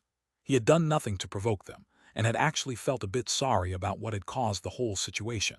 He even felt a bit irritated that the whole situation was beyond his control. After all, what had happened back in the Milky Way Sea was fundamentally caused by the Resurrection Lily. However, holding back had resulted in placing Chu Yuyan at death's door, and had also put Chen Fan and Fatty in a position to be similarly harmed. That was something Meng Hao could not ignore. Since he couldn't ignore it, then decided that he might as well attack with deadly force. Since he decided to kill, then he would make a shocking display. He would turn the matter into a bloody lesson that would be firmly imprinted on the hearts of the demonic cultivator horde. Before, he had used words to send a clear message to them, "Don't provoke me." Now he would use actions to tell them, "Don't provoke me." Die. He waved his hand, and the long bone-tip spear appeared. With a sweeping motion, he caused a handful of incoming demonic cultivators to explode into bits. They were killed in body and spirit, transformed into a cloud of blood. The reek of blood began to spread about as Meng Hao slaughtered his way forward like a deity of death. Numerous human cultivators kept their distance, watching in shock, but doing nothing to interfere or to try to stop Meng Hao. Currently, no ancient realm cultivators with 5 or more extinguished soul lamps were showing their faces in the Nine Seas God world. Virtually, all of the demonic cultivators Meng Hao ran into were in the immortal realm. Only a few ancient realm opponents appeared, all of whom had only 2 or 3 extinguished soul lamps. To Meng Hao, these people were nothing more than dry weeds to be crushed underfoot. He waved his hand, causing the blood demon grand magic to appear. Rumbling could be heard as 123 blood demon heads formed. They transformed into a blood-red tempest that spread out in all directions. Miserable shrieks and cries of astonishment echoed out into the air.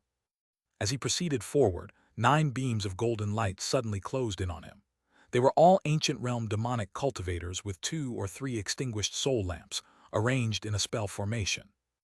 Meng Hao's eyes glittered when he noticed that one of the 9 attacking demonic cultivators was a sea dragon. With a cold snort, he waved his finger, causing hundreds of thousands of mountains to rumble down. Everything shook, and a huge wind kicked up as the 9 demonic cultivators were crushed, sending blood spurting out in all directions.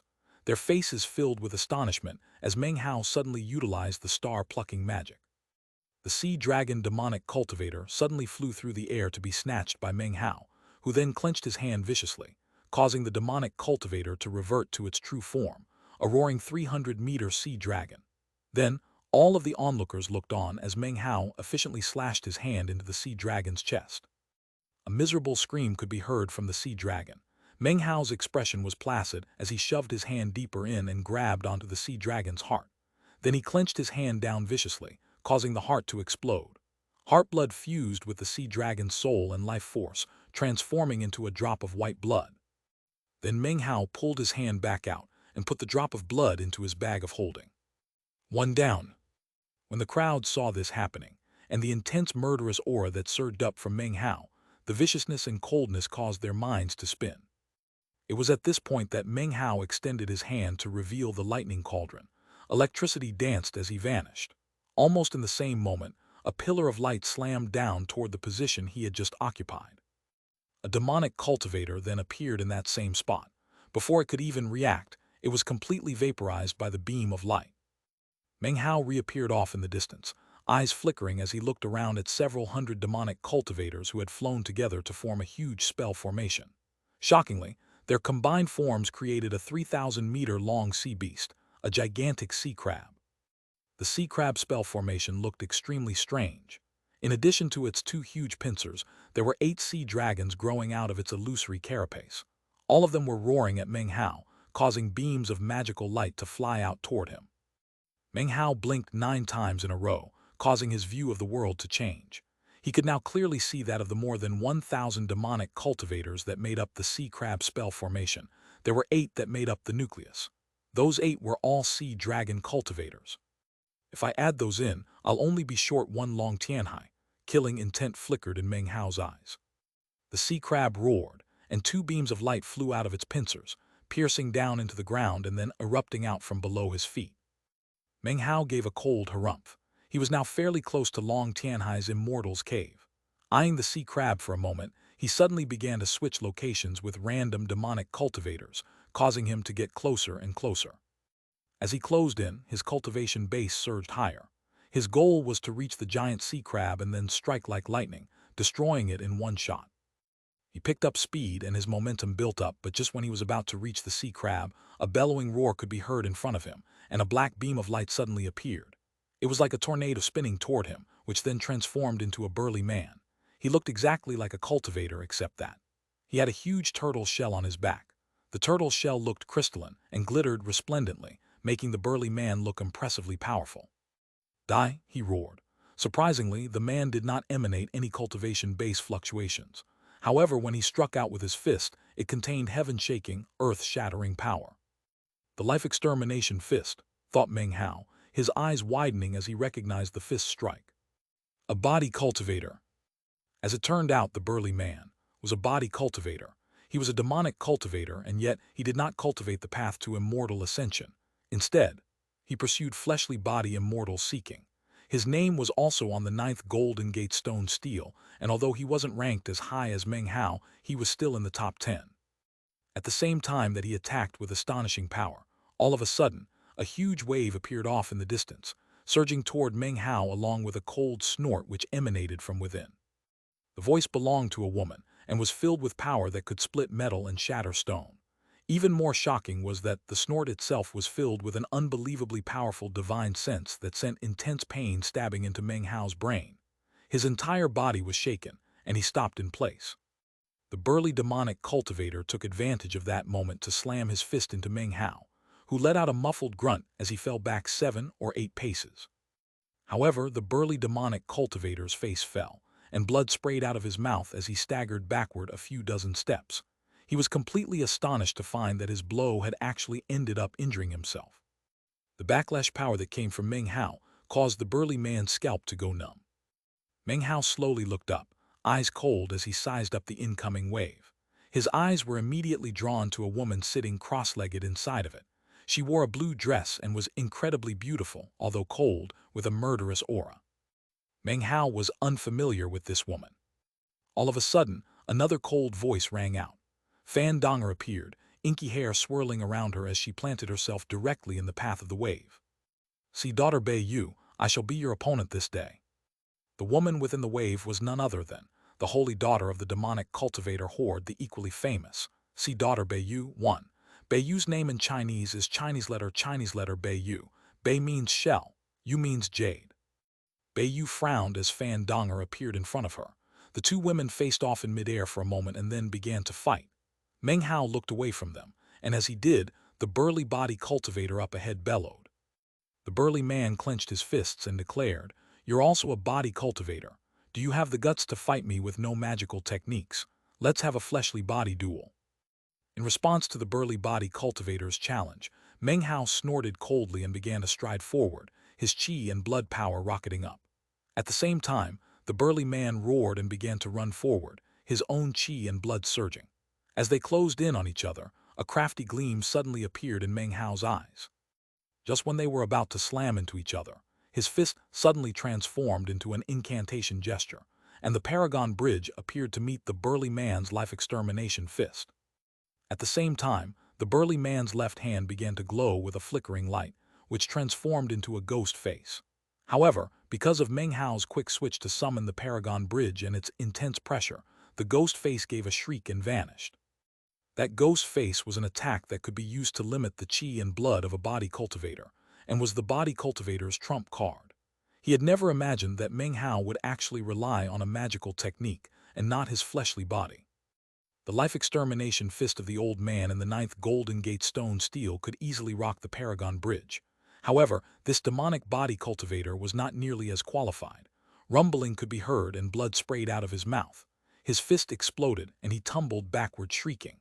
At the same time, Meng Hao didn't slow down for a moment, but rather shot after him.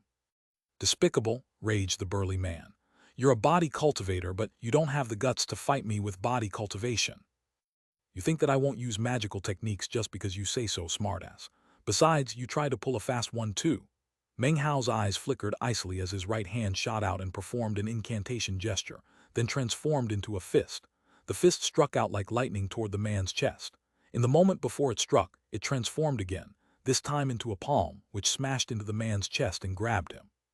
Blood sprayed out of the man's mouth as Meng Hao then lifted him directly up in front of him. Shockingly, he was using the burly man as a shield with which to charge the giant sea crab.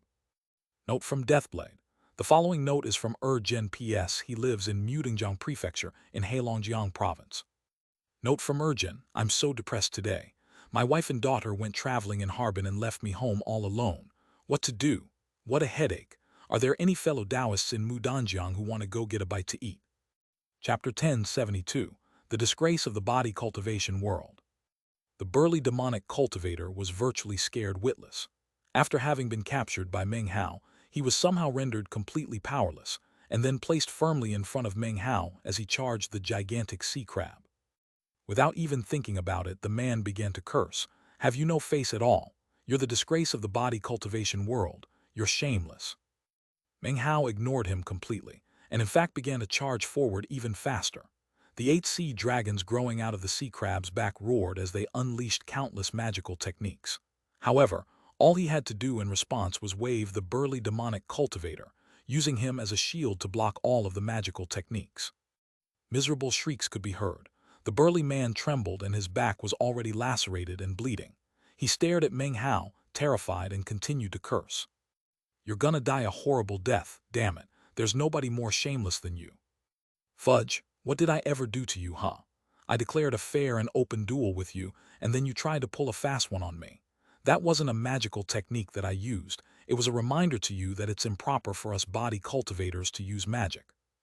It was at that point that Meng Hao shifted the burly demonic cultivator's position to intercept a beam of light that then slammed into the man's back. He let out a miserable shriek, and a tremor ran through him as blood spurted out from wounds all over his body. "I beg of you, release me. I really can't handle this," the burly man wailed. The fact that this was the first demonic cultivator he had come across that immediately resorted to begging caused Meng Hao to stare in shock. "Request denied," Meng Hao replied, shaking his head. He simply wasn't willing to part with such an excellent living shield. Tightening his grip on the burly man, he charged forward. As he closed in on the sea crab, divine abilities and magical techniques glittered in the form of numerous pillars of light that then merged together in a vicious attack. Instantly, the entire battlefield was filled with the miserable cries of the burly demonic cultivator.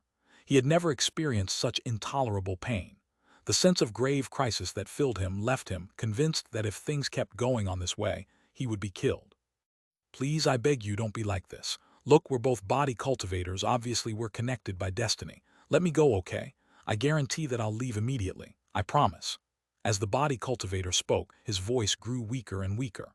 The flame of his life force was clearly growing dim, as if he were about to die. Meng Hao stared in shock yet again. He was sure that the man couldn't possibly be this weak. Although he might be heading toward death, he was still quite a bit away. In fact, he was far enough away from dying that Meng Hao was fairly certain he would hold out until he could reach the sea crab. His body flickered as he dodged a magical technique, resulting in him getting slightly closer to the burly demonic cultivator. Suddenly, the burly man lifted his head up, opened his mouth wide, and chomped out viciously toward Meng Hao's neck. Meng Hao twisted his hand, and the burly man screamed as Meng Hao twisted his neck to the point of breaking. A loud snapping sound could be heard as the man's teeth chomped down onto thin air. Meng Hao's eyes gleamed coldly as he swung the man around to absorb another round of magical techniques before finally appearing in front of the sea crab. Then, he brandished the burly man like a weapon, using him to physically strike the sea crab. A boom could be heard and the sea crab shuddered. The burly demonic cultivator screamed. In his mind, his body was on the verge of collapsing, and his soul was about to be shattered. I can't handle it, the man blurted out. I implore you, I can even help you fight. Just give me some medicinal pills to recover, and then I can use my powerful frame to block even more magical techniques for you. Even as the words left his mouth, Meng Hao swung him again, slamming him into the sea crab. Boundless light shone off of the crab as countless divine abilities were unleashed. Meng Hao immediately lifted the burly man overhead to block them. Simultaneously, one of the sea crab's pincers whistled down in attack. Meng Hao just managed to avoid it when the other pincer shot toward him. Before Meng Hao could do anything, the burly body cultivator screamed miserably. He seemed to be more nervous than Meng Hao about everything that was happening. No, he quickly bit his tongue and spit out some blood, which transformed into a blood shield that looked very much like the crystalline shell on his back. At the same time, the shell on his back expanded, covering his entire body. Just as he finished doing these things, Meng Hao finished swinging him around to defend against the second pincer attack, which snapped down onto the burly man. A boom could be heard, and blood sprayed out of the burly man's mouth. He screamed, but it was weaker than before, almost as if he didn't have the breath to cry out. Save me, he wept. Is there anyone who can save me? I'm still worth something. As soon as he heard the words, Meng Hao realized that they made sense. The burly man hadn't outlived his usefulness. He quickly waved his hand, causing several medicinal pills to fly out and enter the burly man's mouth. As soon as they melted, the man's body quivered. In that moment in which hope shone in his heart, Meng Hao took a deep breath and then summoned all of the boundless qi and blood power he could summon. A huge wind kicked up as massive power rose up inside of him. The burly demonic cultivator started in shock, and then started screaming as Meng Hao lifted him high into the air. Then, Meng Hao used all the power he could muster to fling the burly man viciously toward the sea crab. Meng Hao, you heaven-damned bastard, you're shameless. You're the disgrace of the body cultivation world. You deserve a horrible death, the burly man screamed as he turned into a shooting star.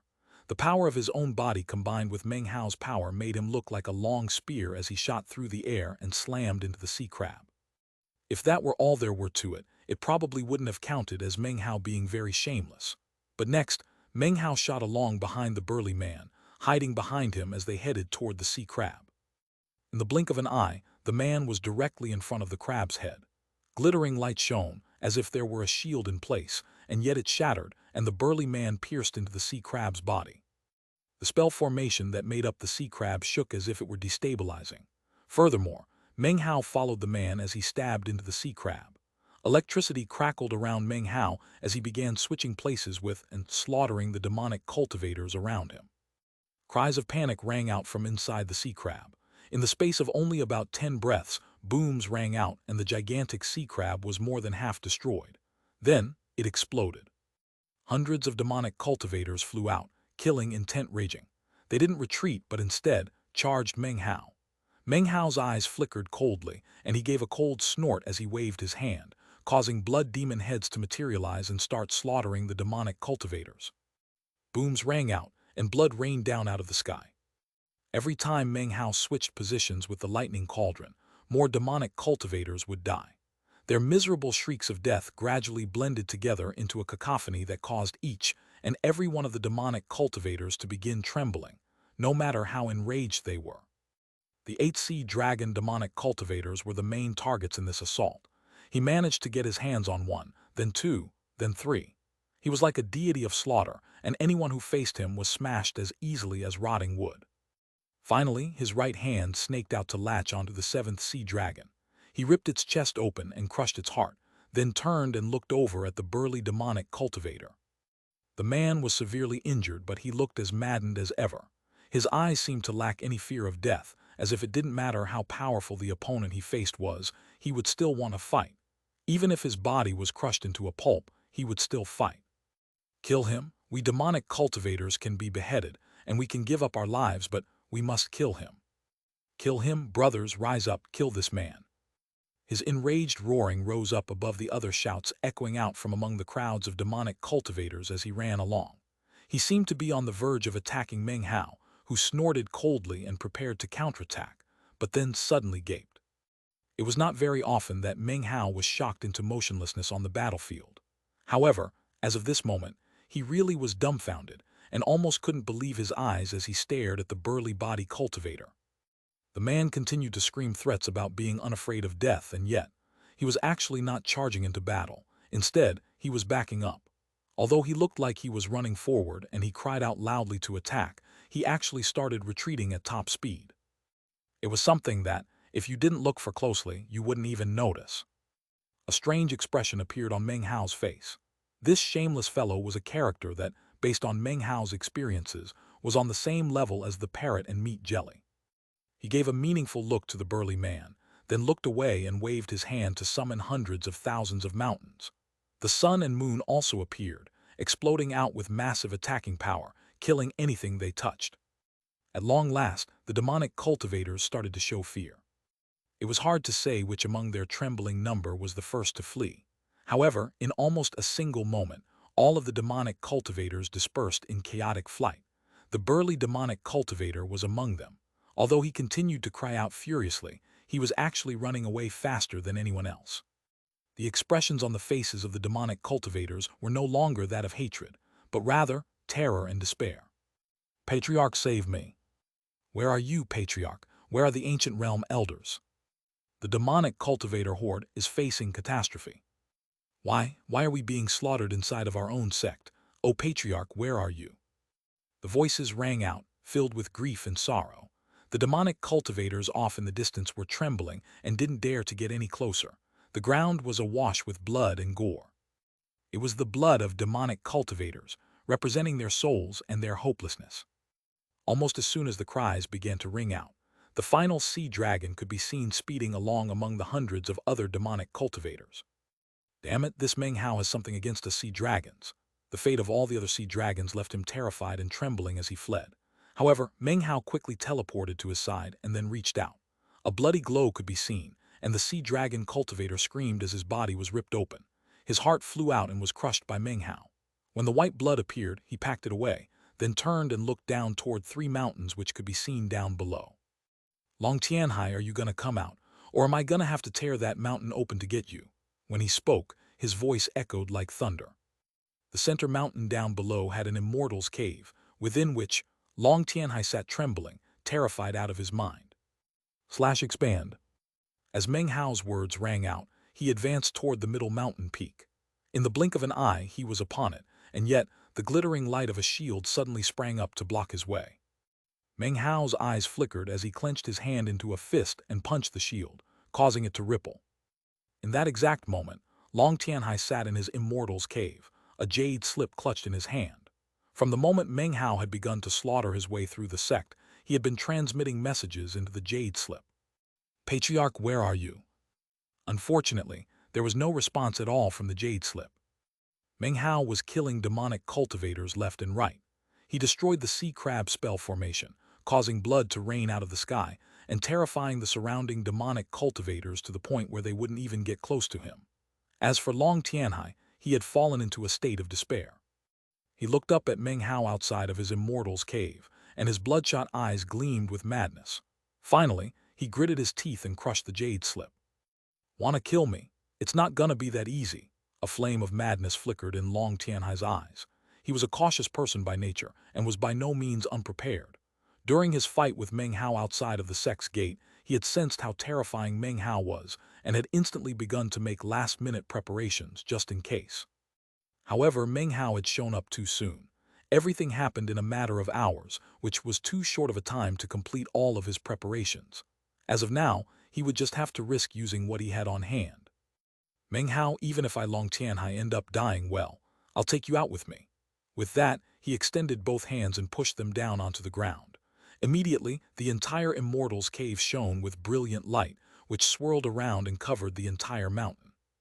The light spread out from the central mountain to cover the other two mountain peaks as well. Next, the other two mountains began to tremble violently, and then suddenly collapsed. Countless rocks and dirt fell down, and a cloud of dust spread out as two huge stone golems emerged. They roared loudly as they charged toward Meng Hao to block his way.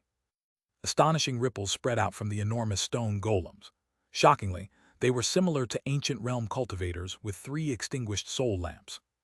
In the blink of an eye, the 2 gigantic stone golems had clenched their hands into fists and punched out toward Meng Hao, causing a huge wind to spring up. Up in midair, Meng Hao let out a cold snort, then performed an incantation gesture, causing a tempest to spring forth from his hand.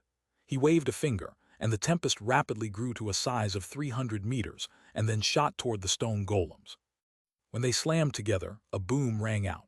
The windstorm vanished, and the 2 stone golems shuddered and then collapsed, sending countless chunks of rock tumbling to the ground. However, almost as soon as the stone golems collapsed, the rocks flew back up and reshaped into their original form. This time, however, their cultivation bases were not that of 3 extinguished soul lamps, but rather 5. Meng Hao's eyes flickered, then he pinched his fingers together in front of him. All of the light in the area surged together in the palm of his hand, where it formed into the shocking image of a sun. The sun floated above his hand, sucking in all the other light within the 9 seas god world, causing the air around Meng Hao to twist and distort. His cultivation base rocketed up, and his 123 immortal meridians merged together. 33 heavens appeared, and at the same time, a violet moon materialized next to the sun. The sun and moon began to orbit each other as the 9th mountain appeared. The scene was completely dazzling as Meng Hao waved his hand, causing the sun and the moon to slam into each other and explode in a massive attack that swept out in all directions. Rumbling could be heard, along with cracking sounds from the stone golems. Meng Hao strode forward and the bone-tipped spear appeared in his hands. He flung it out violently, causing it to fly through the air in a beam of light. It stabbed through both stone golems, causing them to tremble violently and then explode. At the same time, the spear stabbed into the shield surrounding the central mountain. The shield distorted, as if were about to fall apart. Inside the Immortal's cave, Long Tianhai coughed up blood, and his body withered slightly. He then let out a miserable shriek as his body transformed into a 300-meter sea dragon, pitch black like a black dragon. Especially noteworthy was the shocking white scale that could be seen on his forehead. Apparently, that scale indicated that he had a very high position, even among the sea dragon horde. He had to pay a heavy price of life force to materialize his true form. God World Grand Spell Formation. All plants and vegetation, all mountains and stones become the spirit of the spell formation. I sacrifice my dragon's blood to the spell formation. Activate. Long Tianhai roared as massive amounts of life force drained out of him, and he visibly withered up. However, the collapsed stone golems outside of his Immortal's cave suddenly formed back together and rose to their feet. Now, the aura of 7 or 8 extinguished soul lamps erupted out of them. Meng Hao's eyes widened. He was aware that Long Tianhai was cautious by nature, but he had never imagined that he would be this well prepared. Obviously, he had set up this spell formation in advance, just in case Meng Hao ended up coming here. So, he's borrowing the power of the 9 seas god world's protective grand spell formation. He looked down thoughtfully at the 2 stone golems, and could tell that they were somehow linked to the 9 seas god world. However, he can't sustain them for very long. At the most, the time it takes half an incense stick to burn. He backed up and was about to make his way off into the distance when all of a sudden his mind trembled. Ling Yunzi's voice suddenly spoke into his ear. If you want to kill him, you'd better hurry up. We can't delay them any longer. At the same time that the voice spoke into his ear, an enraged roar could be heard that caused everything to shake. The sound of it caused everyone to tremble. This was clearly the voice of a Tao realm expert. The crowd instantly responded. The Patriarch. The Patriarch is coming. Back in the Immortal's cave, Long Tianhai's eyes shone with wild joy as he sensed that the voice behind the roar was none other than the Tao realm patriarch of the demonic cultivator horde. It was a critical moment. Meng Hao's eyes flickered with determination, and he took a deep breath. He could also tell that the roar came from none other than the demonic Tao realm patriarch, who was currently speeding toward this very location. Although Ling Yunzi and the others had been able to delay him, unfortunately, Meng Hao wouldn't even have the time it takes for half an incense stick to burn to finish the fight. He thought for a moment, then extended his hand, within which appeared a nirvana fruit. If that's how it is, then I have only one option, he said softly. He hadn't even resorted to using the nirvana fruit in his battle with Elder Hai Sheng. It wasn't that he didn't want to use it, rather, the power drain he would experience because of it would render him incapable of fighting after a relatively short period of time. However, if the demonic cultivator horde's Tao realm expert was coming, then that meant that Ling Yunzi and the others would be too. That meant that right now was a good opportunity to use the nirvana fruit. Exactly how powerful is an all-heaven immortal? He suddenly very much anticipated what was about to happen. Without another moment's hesitation, he quickly pushed the nirvana fruit down onto his forehead. The first thing he experienced was intense pain. It exploded out into his body, and even though he was tough, he still couldn't help but throw his head back and howl. It was a hoarse howl that was accompanied by an explosive rise in cultivation base. Rumbling filled the air, and everything shook. The wind screamed around Meng Hao, sweeping across everything, crushing everything down as a huge pressure began to weigh down on the Nine Seas God world. Meng Hao trembled, and blood spurted out all over his body. His energy began to shoot upward, past the immortal Emperor realm and into another terrifying level. It didn't stop, it just kept going higher and higher. He began to grow taller and bigger as both his fleshly body and his cultivation base rapidly grew more powerful. Considering he didn't know how long he could maintain this state, he didn't wait for the growth to complete. He advanced, taking a single step that placed him in front of one of the stone golems. The stone golem roared and punched toward him, but all Meng Hao did was raise his hand and tap it. That single finger motion caused a huge boom to echo out as the fist suddenly exploded. A moment later, the stone golem shattered into pieces and exploded as well. There was more to it than that, though. Meng Hao's simple finger attack seemed to erupt with a unique power that covered over the rubble of the stone golem and severed its connection to natural law. The stone golem was forcibly scraped out from within the power of the Nine Seas God world spell formation. It was a domineering act that caused the entire protective grand spell formation to tremble and not even dare to resist. This was only the first step and a single wave of a finger, but it left everyone flabbergasted. Even the incoming Tao realm experts were shaken. Then Meng Hao took a second step and tapped a second time. The second stone golem collapsed in exactly the same fashion as the first. It didn't even qualify to transform into rubble. It was shattered into dust. Meng Hao had no need to sever it from natural law instead. He completely wiped it away from the Nine Seas God world. Meng Hao hovered there, energy surging, screaming wind causing his hair and robes to whip wildly. It was as if he could stare down the entire world. The domineering air that he exuded only continued to rise. Next, he stepped forward a third time, which caused the central mountain shield to shatter, as if it feared him and didn't even dare to try to block his way. Next, even before he completed his third step, the mountain collapsed.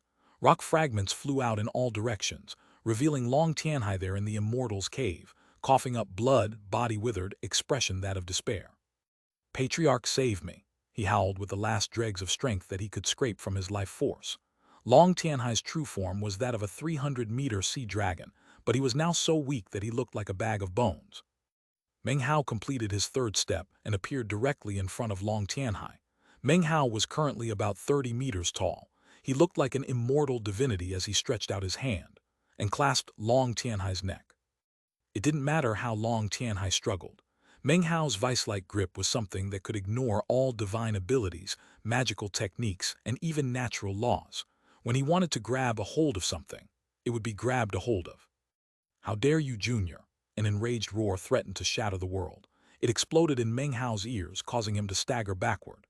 At the same time, the nirvana fruit appeared on his forehead, and his cultivation base began to sink back down.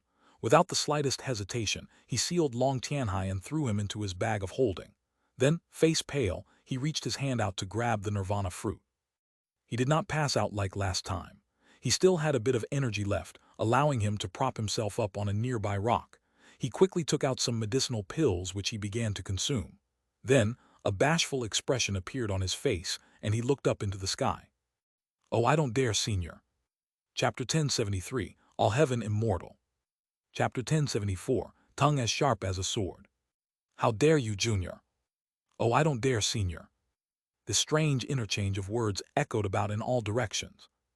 Up in midair was an old man wearing a crimson robe, whose hair was just as red as his clothing. There was no scale on his forehead, nor a horn. However, based on his aura, it was clear that among the powerful experts, he was one who could supersede the will of heaven and earth, and virtually burst with the aura of a demonic cultivator. This was the demonic cultivator Horde's Tao Realm Patriarch. His arrival caused all of the nearby demonic cultivators to tremble inwardly. It was as if they finally had someone to depend on, as if they were children who, after being bullied, saw their parents suddenly show up on the scene. Actually, in terms of seniority, the Tao Realm Patriarch really was like their parent. However, neither they, nor the Tao Realm Patriarch who swept down furiously and was prepared to snatch up Meng Hao in a single swipe, could ever have imagined that he would respond in such a way. From the perspective of the demonic cultivators, it would make the most sense for Meng Hao to respond in an even more unyielding fashion. How could they have ever predicted that he would say what he did just now? Meng Hao's voice was soft, even weak, causing strange expressions to appear on the onlookers' faces. Even the ordinary cultivators of the Nine Seas God world were the same.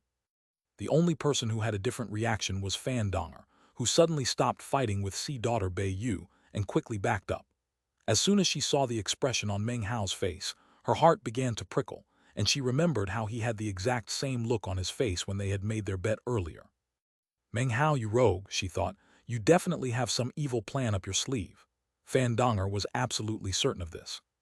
The descending Tao Realm Patriarch stared in shock for a moment, then continued to wave his hand, which seemed to interfere with natural law and materialize a gigantic, illusory hand, which snatched toward Meng Hao. Meng Hao did nothing to dodge and simply allowed the hand to grab toward him. Suddenly, a cold snort rang out from Meng Hao's side. Granny Nine appeared, stepped forward, and tapped the gigantic hand. No noise could be heard, but two natural laws seemed to have collided, and massive roaring sounds echoed out in the minds of all present. The huge hand collapsed, and the demonic Tao Realm expert gave a muffled grunt. Granny Nine's face drained of blood, and she looked up with a cold gleam in her eyes. "Enough," she said. "Your demonic cultivator horde has raised enough of a racket already. Aren't you finished yet?" Suddenly, she made a grasping motion, causing a dragon-head cane to appear in her hand. She tapped it down onto the ground, and rumbling sounds could be heard as essence power erupted out, with Granny Nine at the center. Simultaneously, Ling Yunzi materialized, and Godmaster stepped out of thin air. Another demonic Tao Realm expert appeared, as did the other two Tao Realm experts, the man and the woman. The appearance of all these mighty patriarchs instantly caused the rest of the disciples of the Nine Seas God world to prostrate themselves on hands and knees, hearts pounding. Meng Hao was the only one who remained standing, leaning up against the stone cliff face. "We had an agreement," growled the red-haired Tao Realm Patriarch. "Therefore, regarding the things that happened outside of the sect, my demonic cultivator horde was in the wrong. I'll provide an explanation about that later. We will also do everything in our power to assist in the opening of the windswept realm. We will even accept the burden of all the resources necessary." The red-haired demonic Tao Realm expert then turned to look at Meng Hao. However, this boy slaughtered disciples of the demonic cultivator horde, and inside the sect at that. There will be an accounting for this. Granny Nine frowned and sighed inwardly. The inner workings of the Nine Seas God world were very complex, with the different factions struggling for supremacy. Sometimes, the only thing that could be done was to sigh. Currently, her eyes flashed coldly, and she was just about to respond, when Meng Hao popped a handful of medicinal pills into his mouth and then cut her off. "Hey now, Senior, did you just say that the person who killed the demonic cultivators out there was me? Hey, why the false accusations? I didn't kill them, really, I didn't. Who saw me do it?" Meng Hao looked very offended as he continued to munch on the medicinal pills, causing his cultivation base to gradually recover. Inwardly, he was smiling coldly. When going all in, sometimes flexibility was necessary. To blindly refuse to be flexible was simply stupid. Meng Hao had his principles, but those principles didn't apply to his enemies. His words instantly enraged the prostrated demonic cultivators. I saw it with my own eyes. You killed lots of my fellow sect members. Damn it, everyone here could see that it was you. The demonic cultivators appeared to be on the verge of going mad, as if they had never seen someone act this shamefully. Meng Hao cleared his throat and spread his hands innocently. Sighing, he said, even if you saw with your own eyes, that doesn't mean much. In any case, it wasn't me who killed them. Maybe the person you saw was simply disguised to look like me. That's most likely what happened. In any case, you need to stop it with these false accusations. Meng Hao seemed to be getting angry as he explained matters. Even as he spoke, he continued to pop medicinal pills into his mouth. Off to the side, Granny Nine looked at him with a strange expression, then cleared her throat and prepared to speak. All of the Dao Realm experts up in midair, including Ling Yunzi and Godmester, were watching the scene with odd expressions on their faces.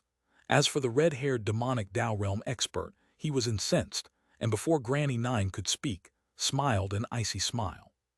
Never before has anyone dared to speak with such insolence to me, he said slowly. You say that you didn't kill my demonic cultivators. Well then, let me ask you, whose immortal's cave are you in right now? How did you get inside? I personally witnessed you abduct Long Tianhai just now. Could it be that I was hallucinating? His eyes flickered with killing intent, as he very much wanted to see how Meng Hao would possibly respond to this accusation. If Meng Hao tried to insinuate that he was having hallucinations, then he would quickly discover the consequences of trifling with a Dao Realm expert. Oh that, replied Meng Hao, smiling. He quickly clasped hands and bowed to the Patriarch with a look of extreme sincerity on his face. Patriarch, I think we have a bit of a misunderstanding here. Actually, fellow Taoist Long and I became good friends the instant we met. However, we recently made a bet that had a specific time limit. I just came here today to tell him that I decided to accept the bet. Unfortunately, he was in secluded meditation, and I happened to be an impatient person, so I let myself in. I kind of damaged his immortal's cave in the process. That's my fault, Senior. He turned to Granny Nine with an apologetic look and bowed deeply. Patriarch Granny Nine, I'm willing to pay for all the damages. Granny Nine cleared her throat, but didn't say anything in response. The red-haired old man stared at Meng Hao, and his smile grew even icier. If that's really what happened, then why did you take him captive? Patriarch, I was worried that he would back out of the bet. But now that you're here, I can rest easy. He might try to back out, but the entire demonic cultivator horde won't back out right. Inwardly, Meng Hao was chuckling coldly. Just now, the demonic patriarch had arrived too quickly, leaving him no time to extract the dragon's heart, leaving him no other choice than to take Long Tianhai captive. Clearing his throat again, he took out a medicinal pill bottle and poured the contents into his mouth. Everyone looked on with strange expressions. Patriarch, if you don't believe me, he continued, you can ask anyone here about the wager between me and Long Tianhai. The bet was about whether or not I could get into the top 100 of the 9 Golden Gate stone steals. If I did, he would represent the demonic cultivator horde to pay me 1,300,000,000 immortal jades and 3 Dao weapons. Almost immediately, some of the demonic cultivators in the area who were slow on the uptake began to shout in rage. That's a load of crap. The bet between you and elder brother Long was to get into the top 10 of the Golden Gate stone steals. Also, the stakes were 300,000,000 immortal jades, not 1,300,000,000, and there weren't any Dao weapons involved. Also, if you lost, you had to give up your place in the echelon. In response to this, the red-haired old man's face darkened. He was well aware of the matter of the bet, but he had never imagined that Meng Hao would bring it up. Because Meng Hao had been in secluded meditation for a month, and not given the 9 Sea Realm demons his response, they had spread word about the matter throughout the entire sect. The red-haired old man stared coldly at Meng Hao. He was irritated at Meng Hao's glib use of the tongue, but he had to admit that in terms of taking advantage of the circumstances, he had never seen anybody do so quite so well as Meng Hao. He was capable of reducing Meng Hao to a bloody paste at any time, and yet couldn't do so. Meng Hao seemed to be incredibly gifted at using all of the complicated circumstances to tie other people up into knots, even people vastly more powerful than him. Through various means, he checked them in place, ensuring that they couldn't attack. The old man felt as though he had infinite power that he simply couldn't unleash. He was unaware, of course, that when Meng Hao entered the cultivation world, he had joined a sect called the Reliance sect. The theory of that sect was something that Meng Hao had long since imprinted onto his heart. People should do everything in their power to find someone or something to rely on, although that wasn't an absolute truth still. When you were in a situation in which you weren't powerful enough, it made a lot of sense. That bet is a personal matter between you and Long Tianhai. If you lose, you have to hand over your echelon qualifications. Set Long Tianhai free at once. The red-haired old man seemed to be losing his patience. At this point, Meng Hao's eyes gleamed with a cold light as he stared back at the old man. Let's forget Long Tianhai for the moment. Patriarch Senior, I would like to ask a question of the entire demonic cultivator horde. Are you people even cultivators? Do you know what the biggest taboo among cultivators is? What exactly is your relationship with us cultivators of the Ninth Mountain and Sea? Do you think that as long as someone isn't a member of the demonic cultivator horde, you can kill them with impunity? You hate me? Fine, no problem. You can make a move on me, and if I die while fighting back, then nobody will think twice. But let me ask you, Patriarch and the rest of the demonic cultivator horde, what is the meaning of this? He slapped his bag of holding, causing Chu Yuyan to appear in his arms. Her face was pale white, and she was clearly unconscious and incredibly weak. It was truly a pitiful sight. This is a dear friend from my hometown. She joined the Kunlun Society and is still a disciple there. However, in order to deal with me, your demonic cultivator horde kidnapped her and brought her here. You put her at death's door and even poisoned her. Fellow Taoists of the Nine Seas God world, if your friends or family were tortured in front of your very eyes, used as a threat against you, would you stand for it? What is the biggest taboo for cultivators, the most forbidden thing in the cultivation world? It's this. If everyone did things like this, then the world of cultivation would be thrown into chaos. I provoked the demonic cultivators and they kidnapped and tried to kill my dear friend. What happens if one of you provokes them? They'll likely do the same thing, won't they? It's a vicious cycle. Fellow cultivators, which of us could ever stand for such a thing? Meng Hao's words echoed out into the ears of all the surrounding cultivators, who seemed to be profoundly moved.